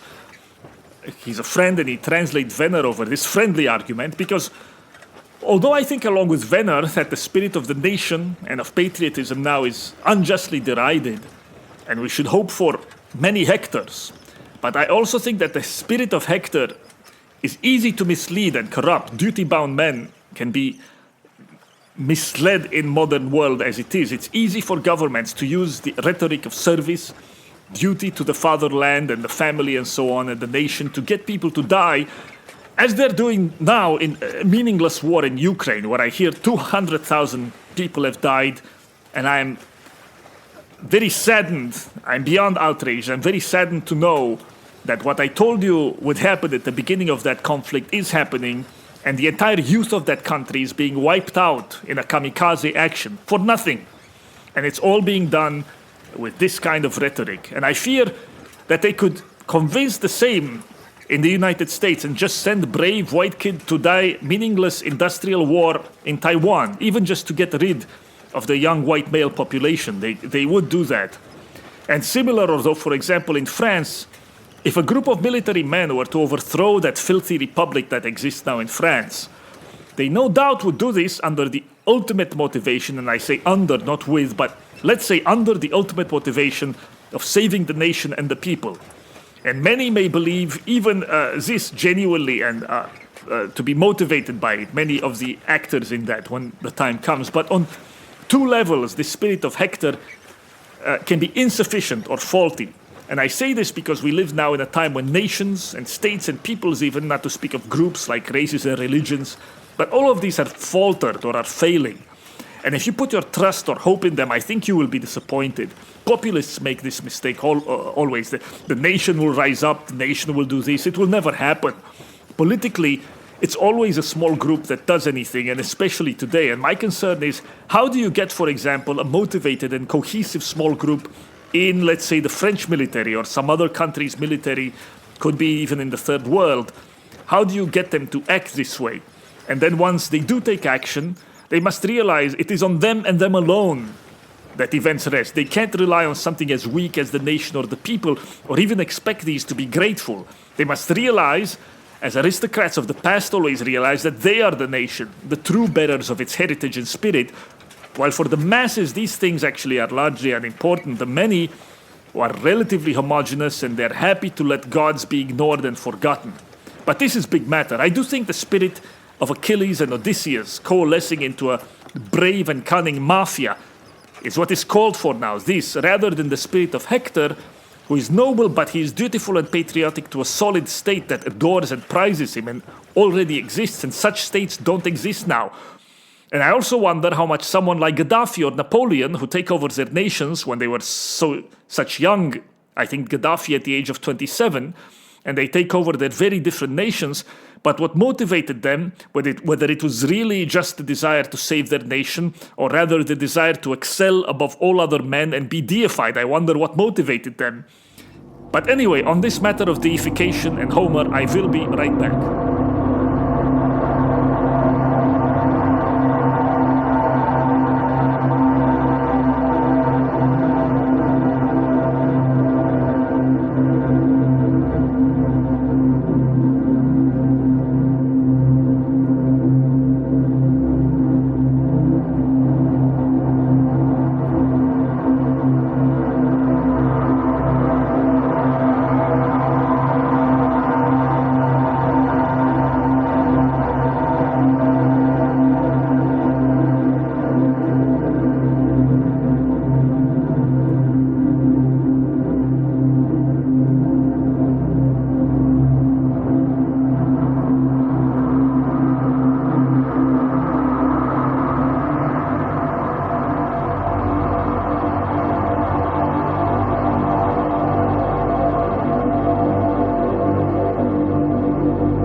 mention of Homer as aristocratic morality, and really the whole ancient Greek world that followed him as also expressions of aristocratic or master race morality, or the morality of a conquering people, brings to mind Marxist class analysis also as a possible criticism. And actually, Marx himself exempted ancient Greece specifically from his materialist class analysis. It's in the Grundrisse, I think. Marx was more educated and more generous than many of his followers, at least also more in awe of the... maybe I would think he might have called Greeks children in adolescent stage of mankind. In a patronizing way, he might do that. But he was maybe too respectful of what he saw as their boyish wonder to try to subject them to something like class analysis, which he realized maybe did not really fit the available historical, philosophical material from ancient Greece. And his followers, though, they couldn't stop themselves. I mean, the disease of the commentator, you have to pronounce on something. And so in their search for content, certain Marxists earlier in 20th century did try, for example, to say Platonists corresponded to the material interests of such and such a class in ancient Greek society, I forget what, or that the sophists corresponded to the interests of another class.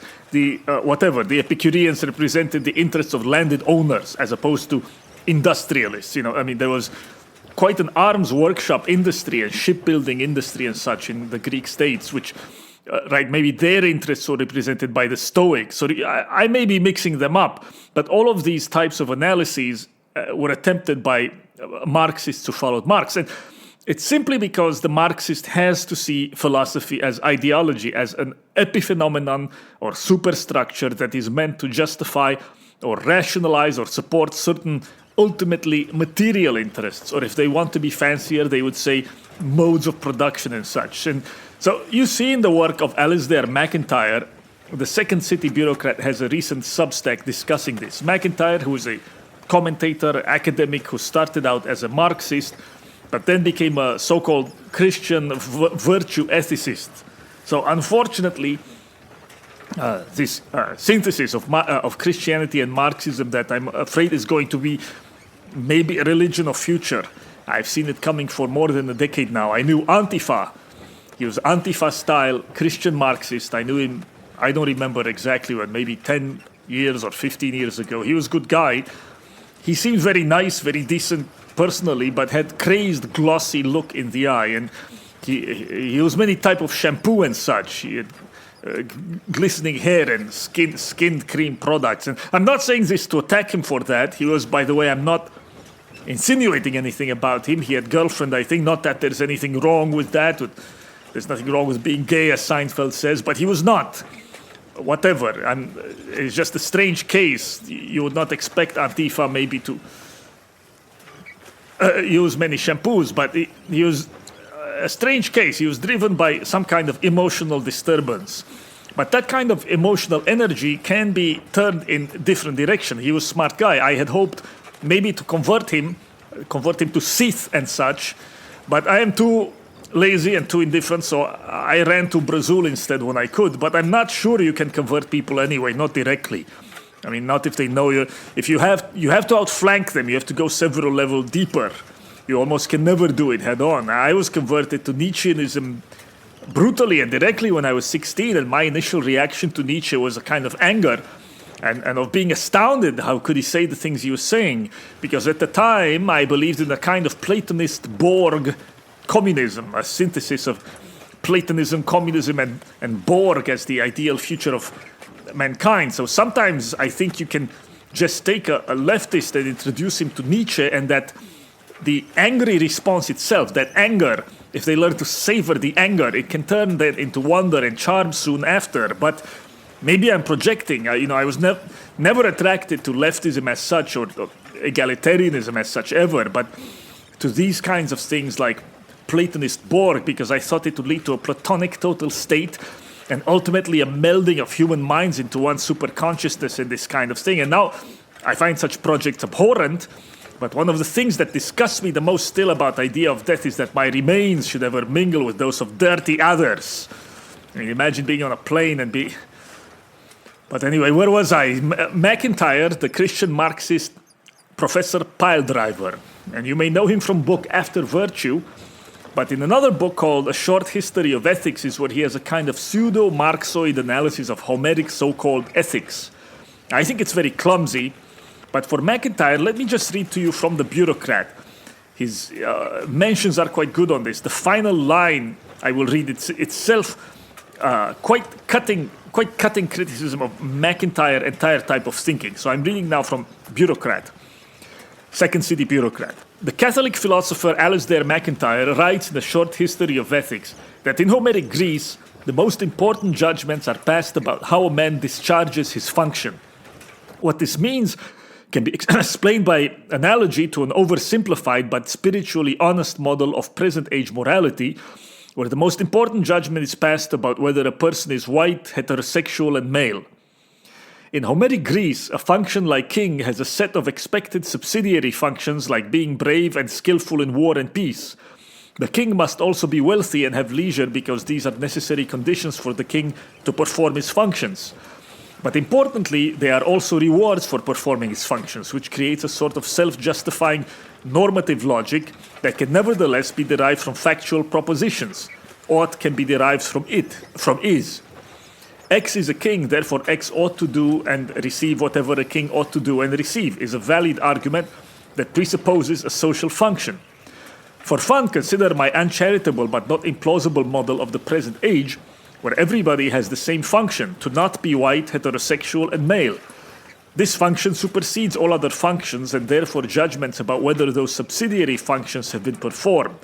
For example, if a ship captain fails to perform as a ship captain ought to perform, navigating a ship, managing the crew, etc., this failure might not trigger a negative judgment if the ship captain is not white, heterosexual, and male. Homer's word for good, agathos, it's not like our word for good. Agathos is just a euphemism for the functions of a king. In the Homeric age, you could never say that someone who is not a king is agathos in the same way that we can say today that someone who is not a king is still good. MacIntyre explains. The question, is he agathos, is the same as the question, is he courageous, clever, and kingly? And this is answered by answering the question, does he and has he fought, plotted, and ruled with success? The point of such ascriptions is in part predictive. To call a man agathos is to tell your hearers what sort of conduct they can expect from him. We ascribe dispositions to the agent in the light of his behavior in past episodes. Moreover, I fail to be agathos if and only if I fail to bring off the requisite performances. And the function of expressions of praise and blame is to invoke and justify the rewards of success and the penalties of failure. You cannot avoid blame and penalty by pointing out that you could not help doing what you did, that failure was unavoidable. That was a quote from MacIntyre. Now the bureaucrat continues. This means, in other words, that whether being kingly was possible in a given scenario is irrelevant to passing judgments on someone's kingliness.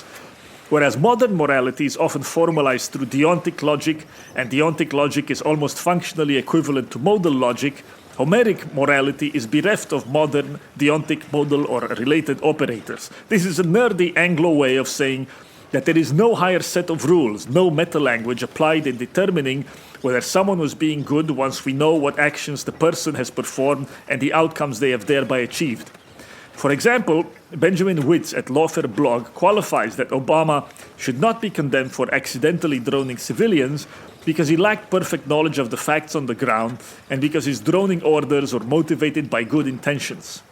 Thus, modern moral language is cluttered with multiple contingent operators and many refinements that are simply absent in Homeric ethics and which helpfully absolve people performing kinglish functions of responsibility. MacIntyre uses the example of Odysseus blaming the suitors of Penelope for acting as if he were dead, fearing neither the gods nor himself. Of course, the suitors could not know whether Odysseus was alive, and we would say the suitors should therefore be forgiven for not behaving as they ought to have behaved had they known Odysseus was alive. But this doesn't make sense for Homeric Greece, where the judgment of whether someone is being kingly or otherwise performing their function does not admit of any contingent psychological operators like belief or knowledge. If a king takes a loss because he was deceived or because of some unfair disadvantage outside of his control, he was not being kingly. I interject here to remind you of a particularly cruel sounding to modern ears cruel type of ancient Greek judgment that I may have referred to before in the case against Aeschines, where a law was cited that if you were ever abused sexually as a man, you lost all political rights. That includes the right to vote or to speak in assembly. And if you want to get graphic about it, that would mean if you were penetrated by another man's cock. But no exception was made to if this was done to you unwillingly in your youth or something like that. The judgment was still the same. You were not allowed to participate politically. And it's part of this general type of Homeric morality that it doesn't, if something happens to you, or if you're a king and you're deceived, or some natural accident even, you're really responsible for it. Odysseus is blamed for the wind blowing him off course, if I remember right. So I continue reading from Bureaucrat. Further, MacIntyre explains that Homeric shame is just what is felt when a man has fallen short of that which is socially established description both of you and others had applied to yourself that had led them to expect. Feeling ashamed is to be aware, MacIntyre writes, that one is liable to reproach. See, I don't like this kind of, I don't want to say Anglo-academic language because German write the same. It's just, what does that even mean, to be aware that one is liable to reproach? Anyway, this means Homeric morals presuppose a certain sort of social order characterized by a recognized hierarchy of functions. MacIntyre explains that slaves, those who fall outside the system, are not part of this moral order since they cannot, by virtue of their bondage, engage in kingly activities. Slaves are things, not persons. That's another misrepresentation for MacIntyre, but I keep going. From this observation, it follows for MacIntyre that where this social order falls apart, or for Marxists, where the material conditions change, this moral system becomes incoherent. From here, MacIntyre goes into how future Greeks ameliorated this problem by providing better so-called moral answers to paradoxes and perceived injustices that arose from Homeric morality. For example, in post-Homeric Greece, you begin to find that lower types, even slaves, can be wealthy and kings can be poor, suggesting a breakdown in the coherency of Homeric morality. Suddenly, being a slave or a king signals a property of inheritance disconnected from what the individual has achieved, being noble-born and base-born.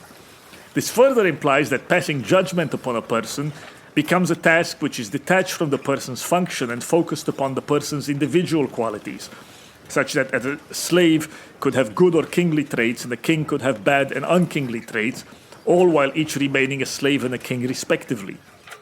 MacIntyre goes on to describe how the Persian invasions, experiences with Greek colonization, and related cosmopolitan so-called forces render Homeric morality even less coherent. For instance, Greeks start talking a lot about nomos or custom, convention, as they're exposed to other moralities and religions. Nomos only appears once in Homer, which introduces at least one set of meta-rules or contingent operators, chief of which becomes the question of whether what is local, nomos, or universal, physis, or nature to men should tell you how to live. In Homeric Greece, there is a unity of nomos and physis, of nature and convention. Moral judgments about the world can be deduced from facts about the world. X is kingly if and only if he is kinging or doing whatever a king ought to be doing, whatever we predict a king will do. MacIntyre's Greeks run into problems with this unity when they encounter complexities of an evolving cosmopolitan world, which presents them with conflicting opinions and facts about the world. Sometimes people with small souls have inherited the wealth and other favors we would expect a Homeric king to acquire. Other times, people with great souls who have engaged in kingly activities are somehow denied their rewards, often by noble-born kings. Philosophy then emerges to fix the confusion caused by the rupture of custom and nature. For example, a later Greek might move from saying what is good is what is Homeric Greeks say is good to saying what is good is adhering to the local nomos, local convention, and in so doing, adhering to universal or natural laws of goodness that cover a diverse range of cities. For MacIntyre, this historical process reflects an evolution toward a higher morality rooted in meta-rules that you can discover in nature, which just happen to reflect rules you find in holy scriptures that were written in ancient Palestine and Babylonia.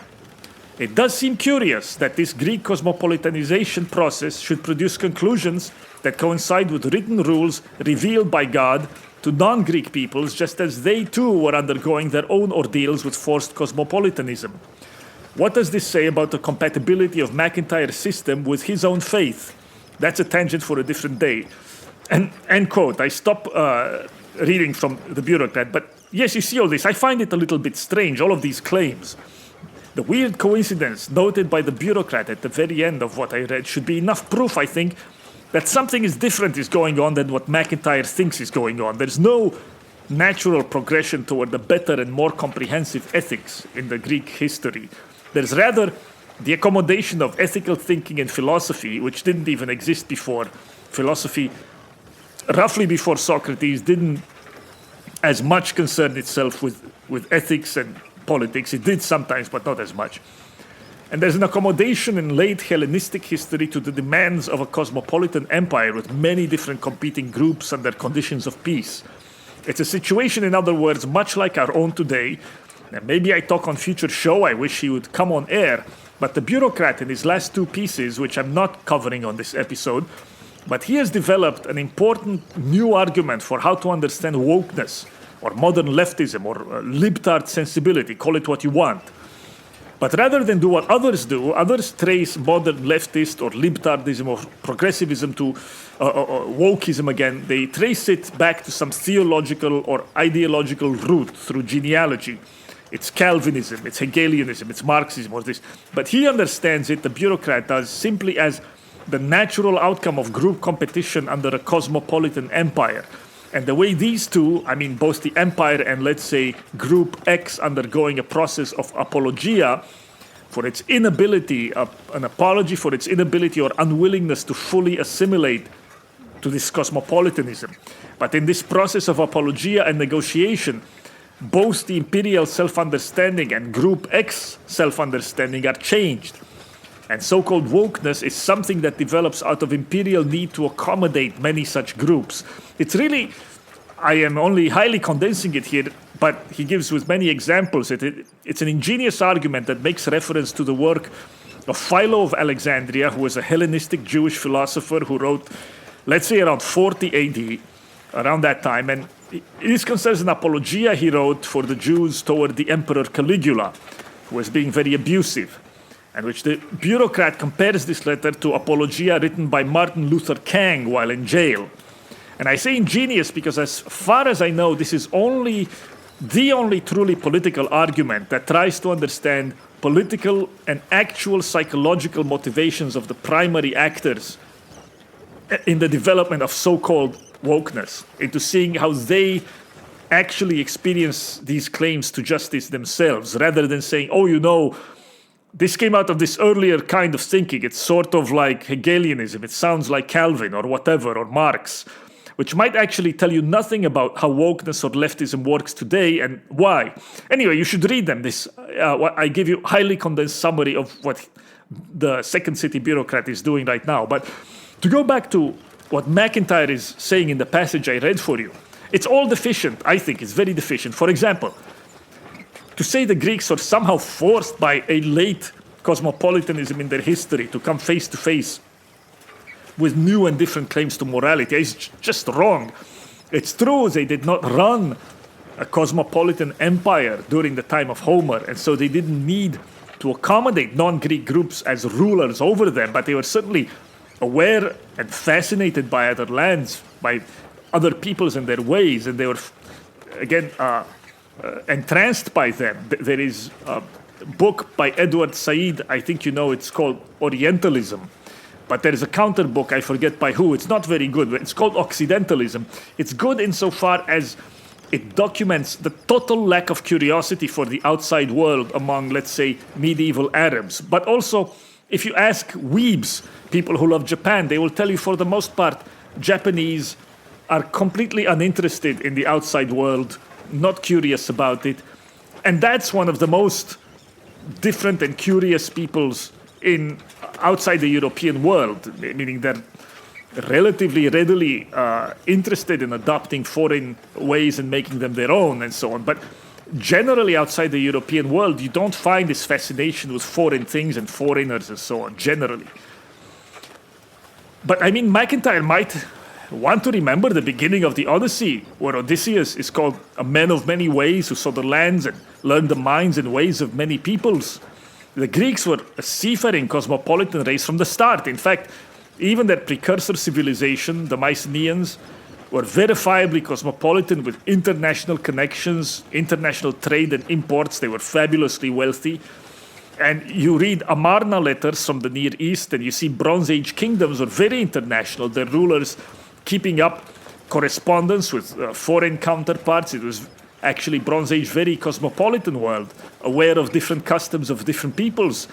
And if you take what I've said on previous segments, it seems that the Greek mind itself is born from the clash of two very different worldviews, that of the conquerors and the conquered, or the conquerors and their Near Eastern neighbors also, who had very different views of the world. And indeed, the other writer I mentioned, Nicholson, interprets all of Homer as an innovative way to negotiate between these two kinds of moralities. But it's MacIntyre's refusal, actually, to understand this last part of conquest that makes MacIntyre's speculation on Homer as well as Nietzsche deficient. He's unable to understand primal struggle, war, through which, as Heraclitus say, some are shown to be gods, others shown to be men. Some are shown to be free men, others are shown to be slaves. It is war that shows this. It is not a material base of possessions that is unrelated to the fact of war, as if people who are homogeneously alike somehow come into land or tools or slaves by accident or by creeping trickery. You know, there are songs both among the most ancient Greeks, the archaic Greeks, as also among Germans and others, to the effect of that their wealth is their spear, and they have contempt for those who work the plow and the land because they cannot handle the spear and the shield. And this lack of awareness of MacIntyre's appears most sharply in what MacIntyre says about nature and convention. And to give you my own little examples of what these mean, systems of weights, for example, systems of weights and measures, almost always conventional, or how you decide on currency. Everyone can agree these are conventional, maybe even arbitrary conventional, as in one people to decide to measure things this way, another that way, and neither system necessarily more real than the other, but or more corresponding to reality than the other. But nature, by nature, fire burns everywhere the same. By convention, the cow is sacred in India, but not in Greece. But by nature, the cow shits the same everywhere. So you see, and same and so on for other things. And then the question naturally arises, is all human morality simply convention because it varies from nation to nation? Or is there something as natural human morality that is naturally good to man as man? And the argument would be that most early peoples are unaware of the idea of nature. Right? They cannot distinguish their own ways. They cannot ask the question I just asked. They can't distinguish their own ways from the way. They can't distinguish their own ways or customs or legends from things as they actually are apart from those. And then the idea is, MacIntyre is saying the Greeks came up philosophically quite late with this distinction because of their faulty Homeric morality that had to be fixed somehow by philosophical thinking. Now, whether it had to be fixed or not is something else, but it's almost for certain that this distinction between nature and convention is something Homer very much aware of. And indeed, it's, I say, at the core of his book and of the conflict depicted. The conflict is over who is the best of the Achaeans. Now, what does that mean? The best by what? When Achilles challenges Agamemnon in the beginning of the Iliad over the girl Briseis that Agamemnon takes from him, Achilles swears an oath on a sprouting branch. And this is one of the only two instances of that word in nature in Homer. In fact, it doesn't really occur anywhere else outside the Greek world. And the other mention of it is in the Odyssey, when Hermes shows Odysseus the secret nature of a healing plant. He doesn't create this plant, he just knows it. Nature is a power that is outside even the divine. It's not created by the gods. And in this case, the only other mention of the word, Achilles swears an oath on this branch saying it's sprouting. The words for nature and for growing are the same. And he says, swears an oath on this branch, and this is contrasted with the scepter of Agamemnon. And this, I think, clearly refers to difference between nature and convention. Agamemnon is king or first among the Greeks only by convention. He carries the scepter of conventional power. But Achilles swears on the scepter of nature. He is first among the Greeks. He is the best of the Achaeans by nature, in his blood and physical being. And the Iliad is the manifestation of that supremacy. And it is this question, who is the best of the Achaeans, that animates Iliad and to some extent also the Odyssey, because Odysseus is in competition with Achilles to also be the best. And the question is, who is best as such, not who is best because others just believe him to be by custom or have given him an institutional position by custom. And this being best is revealed in conflict, in primal war, or at least ultimately in some kind of a contest.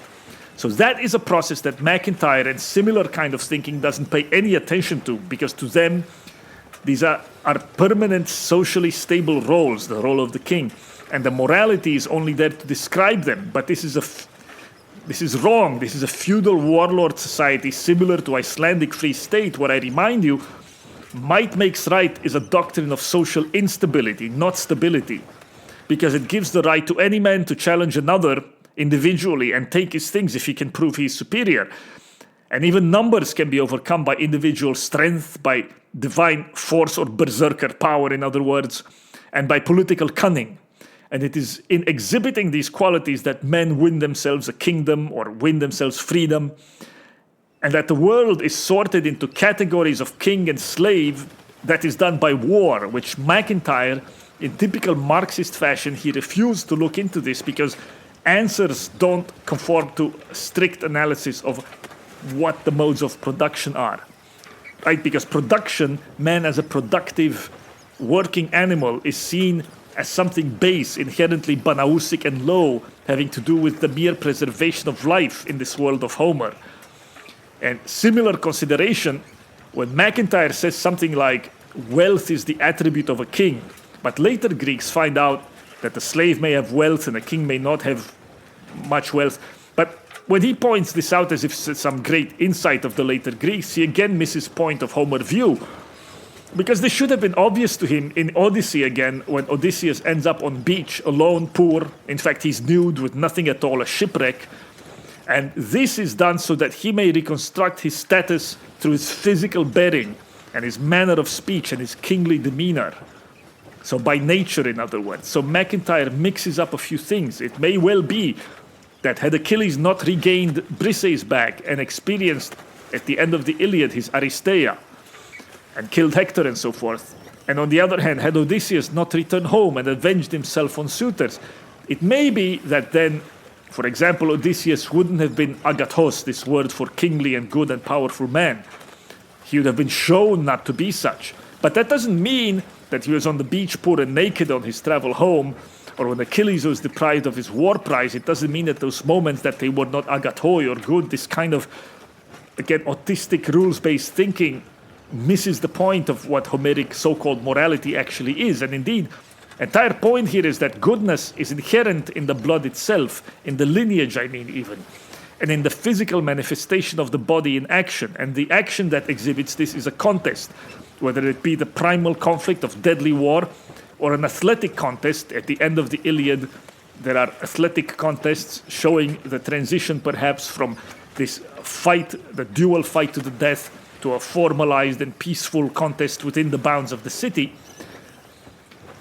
But not just athletic contest, any other type, a contest between plays, because again, in the Greek world, even artists lived by contest and competition. Drama plays were in contest with each other. They were prize competitions. So you see in Heraclitus the same, where this harmony through the contending of opposites, a hidden harmony appears. There is a lawfulness and justice to it. I mean, to this principle of the contest. They raise it up to a universal and godlike principle of all life.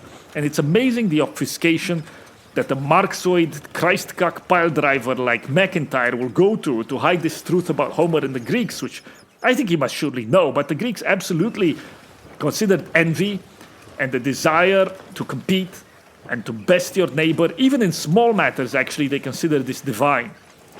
And this is the meaning of when Wener says, you see in Homer how it's not so much that the gods are understood in a human or anthropomorphic way, but that the human is seen as potentially raised up to the status of the divine. And this includes human emotions and drives that are blamed as deficient or bad by moderns and by other peoples. But things like envy that are personified as divine beings and given their just place in life. So to read for you from Venner, in it, the gods are symbol of a cosmic order that includes men. So it is in Book 4 when the poet conveys the arousing of hatred and aggression by the intervention of a goddess called Strife. Ares urged the ones on, while Athena kept rousing the others. With them came fear, terror, and Ares' sister and companion, Strife, she whose fury never ceases, who at first small in stature, later grows enormous, head reaching the stars as she tramples the world. That's from the 4th book of the Iliad. And this is how we come to know Strife, she whose fury never ceases. The allegory of divine intervention exposes passions and anger buried in our deepest selves, their head reaching heaven and their feet trampling the earth. So, okay, that's from Venner, and now compare it to Nietzsche, what he says almost parallel exactly to, this is from Homer's Contest, the essay. 2 Eris goddesses are on earth. These are 2 Strife goddesses. This is one of the most noteworthy Hellenic thoughts and worthy to be impressed on the newcomer immediately at the entrance gate of Greek ethics. Greek ethics, yes, do you hear that? MacIntyre and Marxoids. 2 Eris goddesses, 2 Strife goddesses are on earth. One would like to, Nietzsche emphasizes this as one of the most noteworthy Hellenic thoughts. I continue. One would like to praise the one Eris, the one Strife, just as much as to blame the other, if one uses one's reason. For these 2 goddesses have quite different dispositions. For the one, the cruel Strife, she furthers the evil war and feud. No mortal likes her. But under the yoke of need, one pays honor to the burdensome Eris, according to the decree of the immortals. She, as the elder, gave birth to Black Night.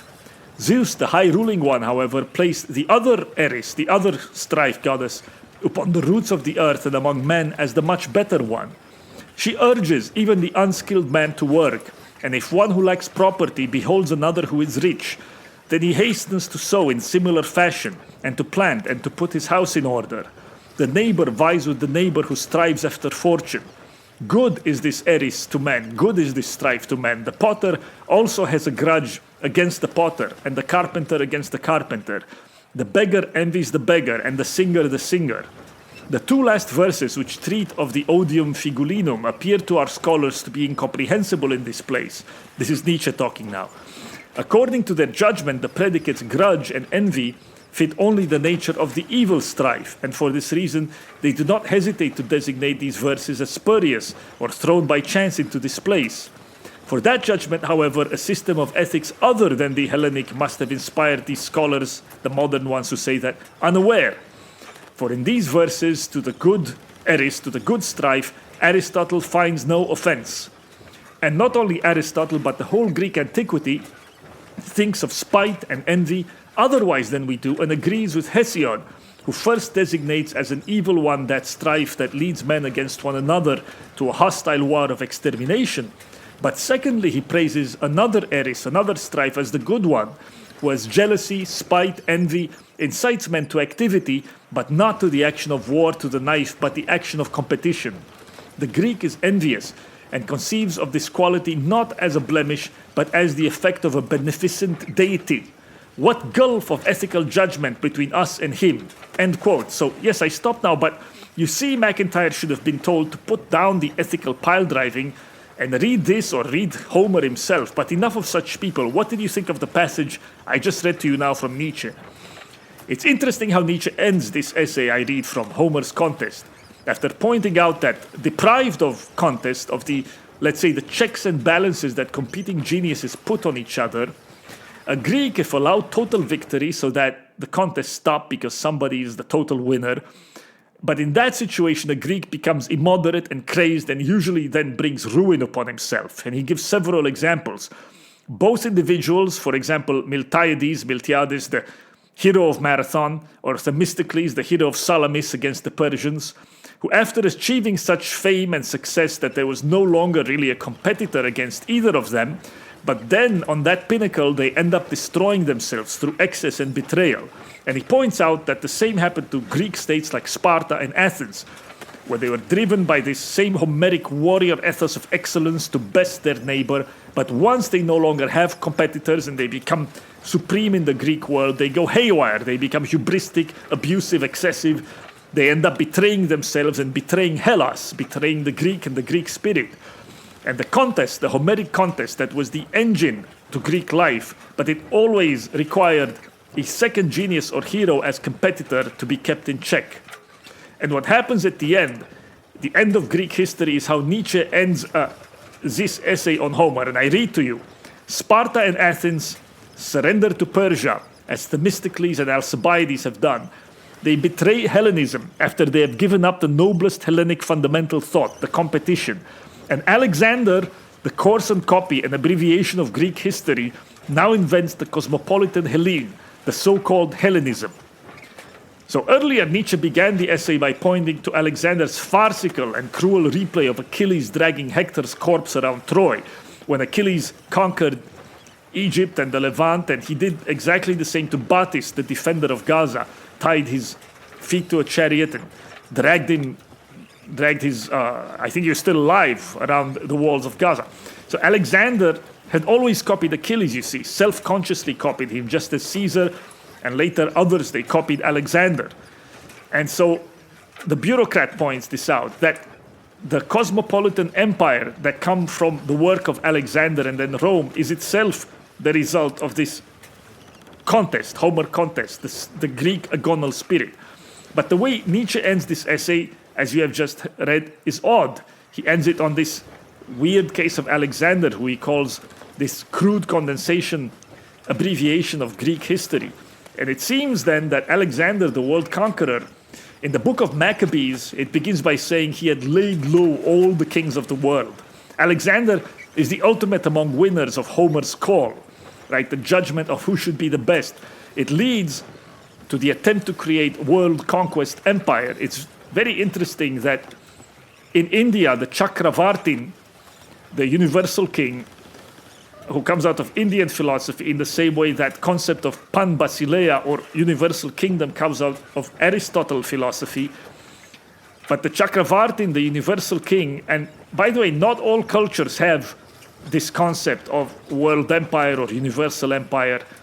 But the Chakravartin literally means he whose wheel, chariot wheel, can roll everywhere, who is unimpeded. It's a typically steppe expression. And this sensibility of expansive world conquest exists especially among the peoples of the steppe. You could say it is the ultimate result of a competitive spirit that Homer talks about, the desire to... it continues through history. Think of how many great men in European history have tried copying Caesar, and Caesar himself looked back to Alexander, who looked back to Achilles.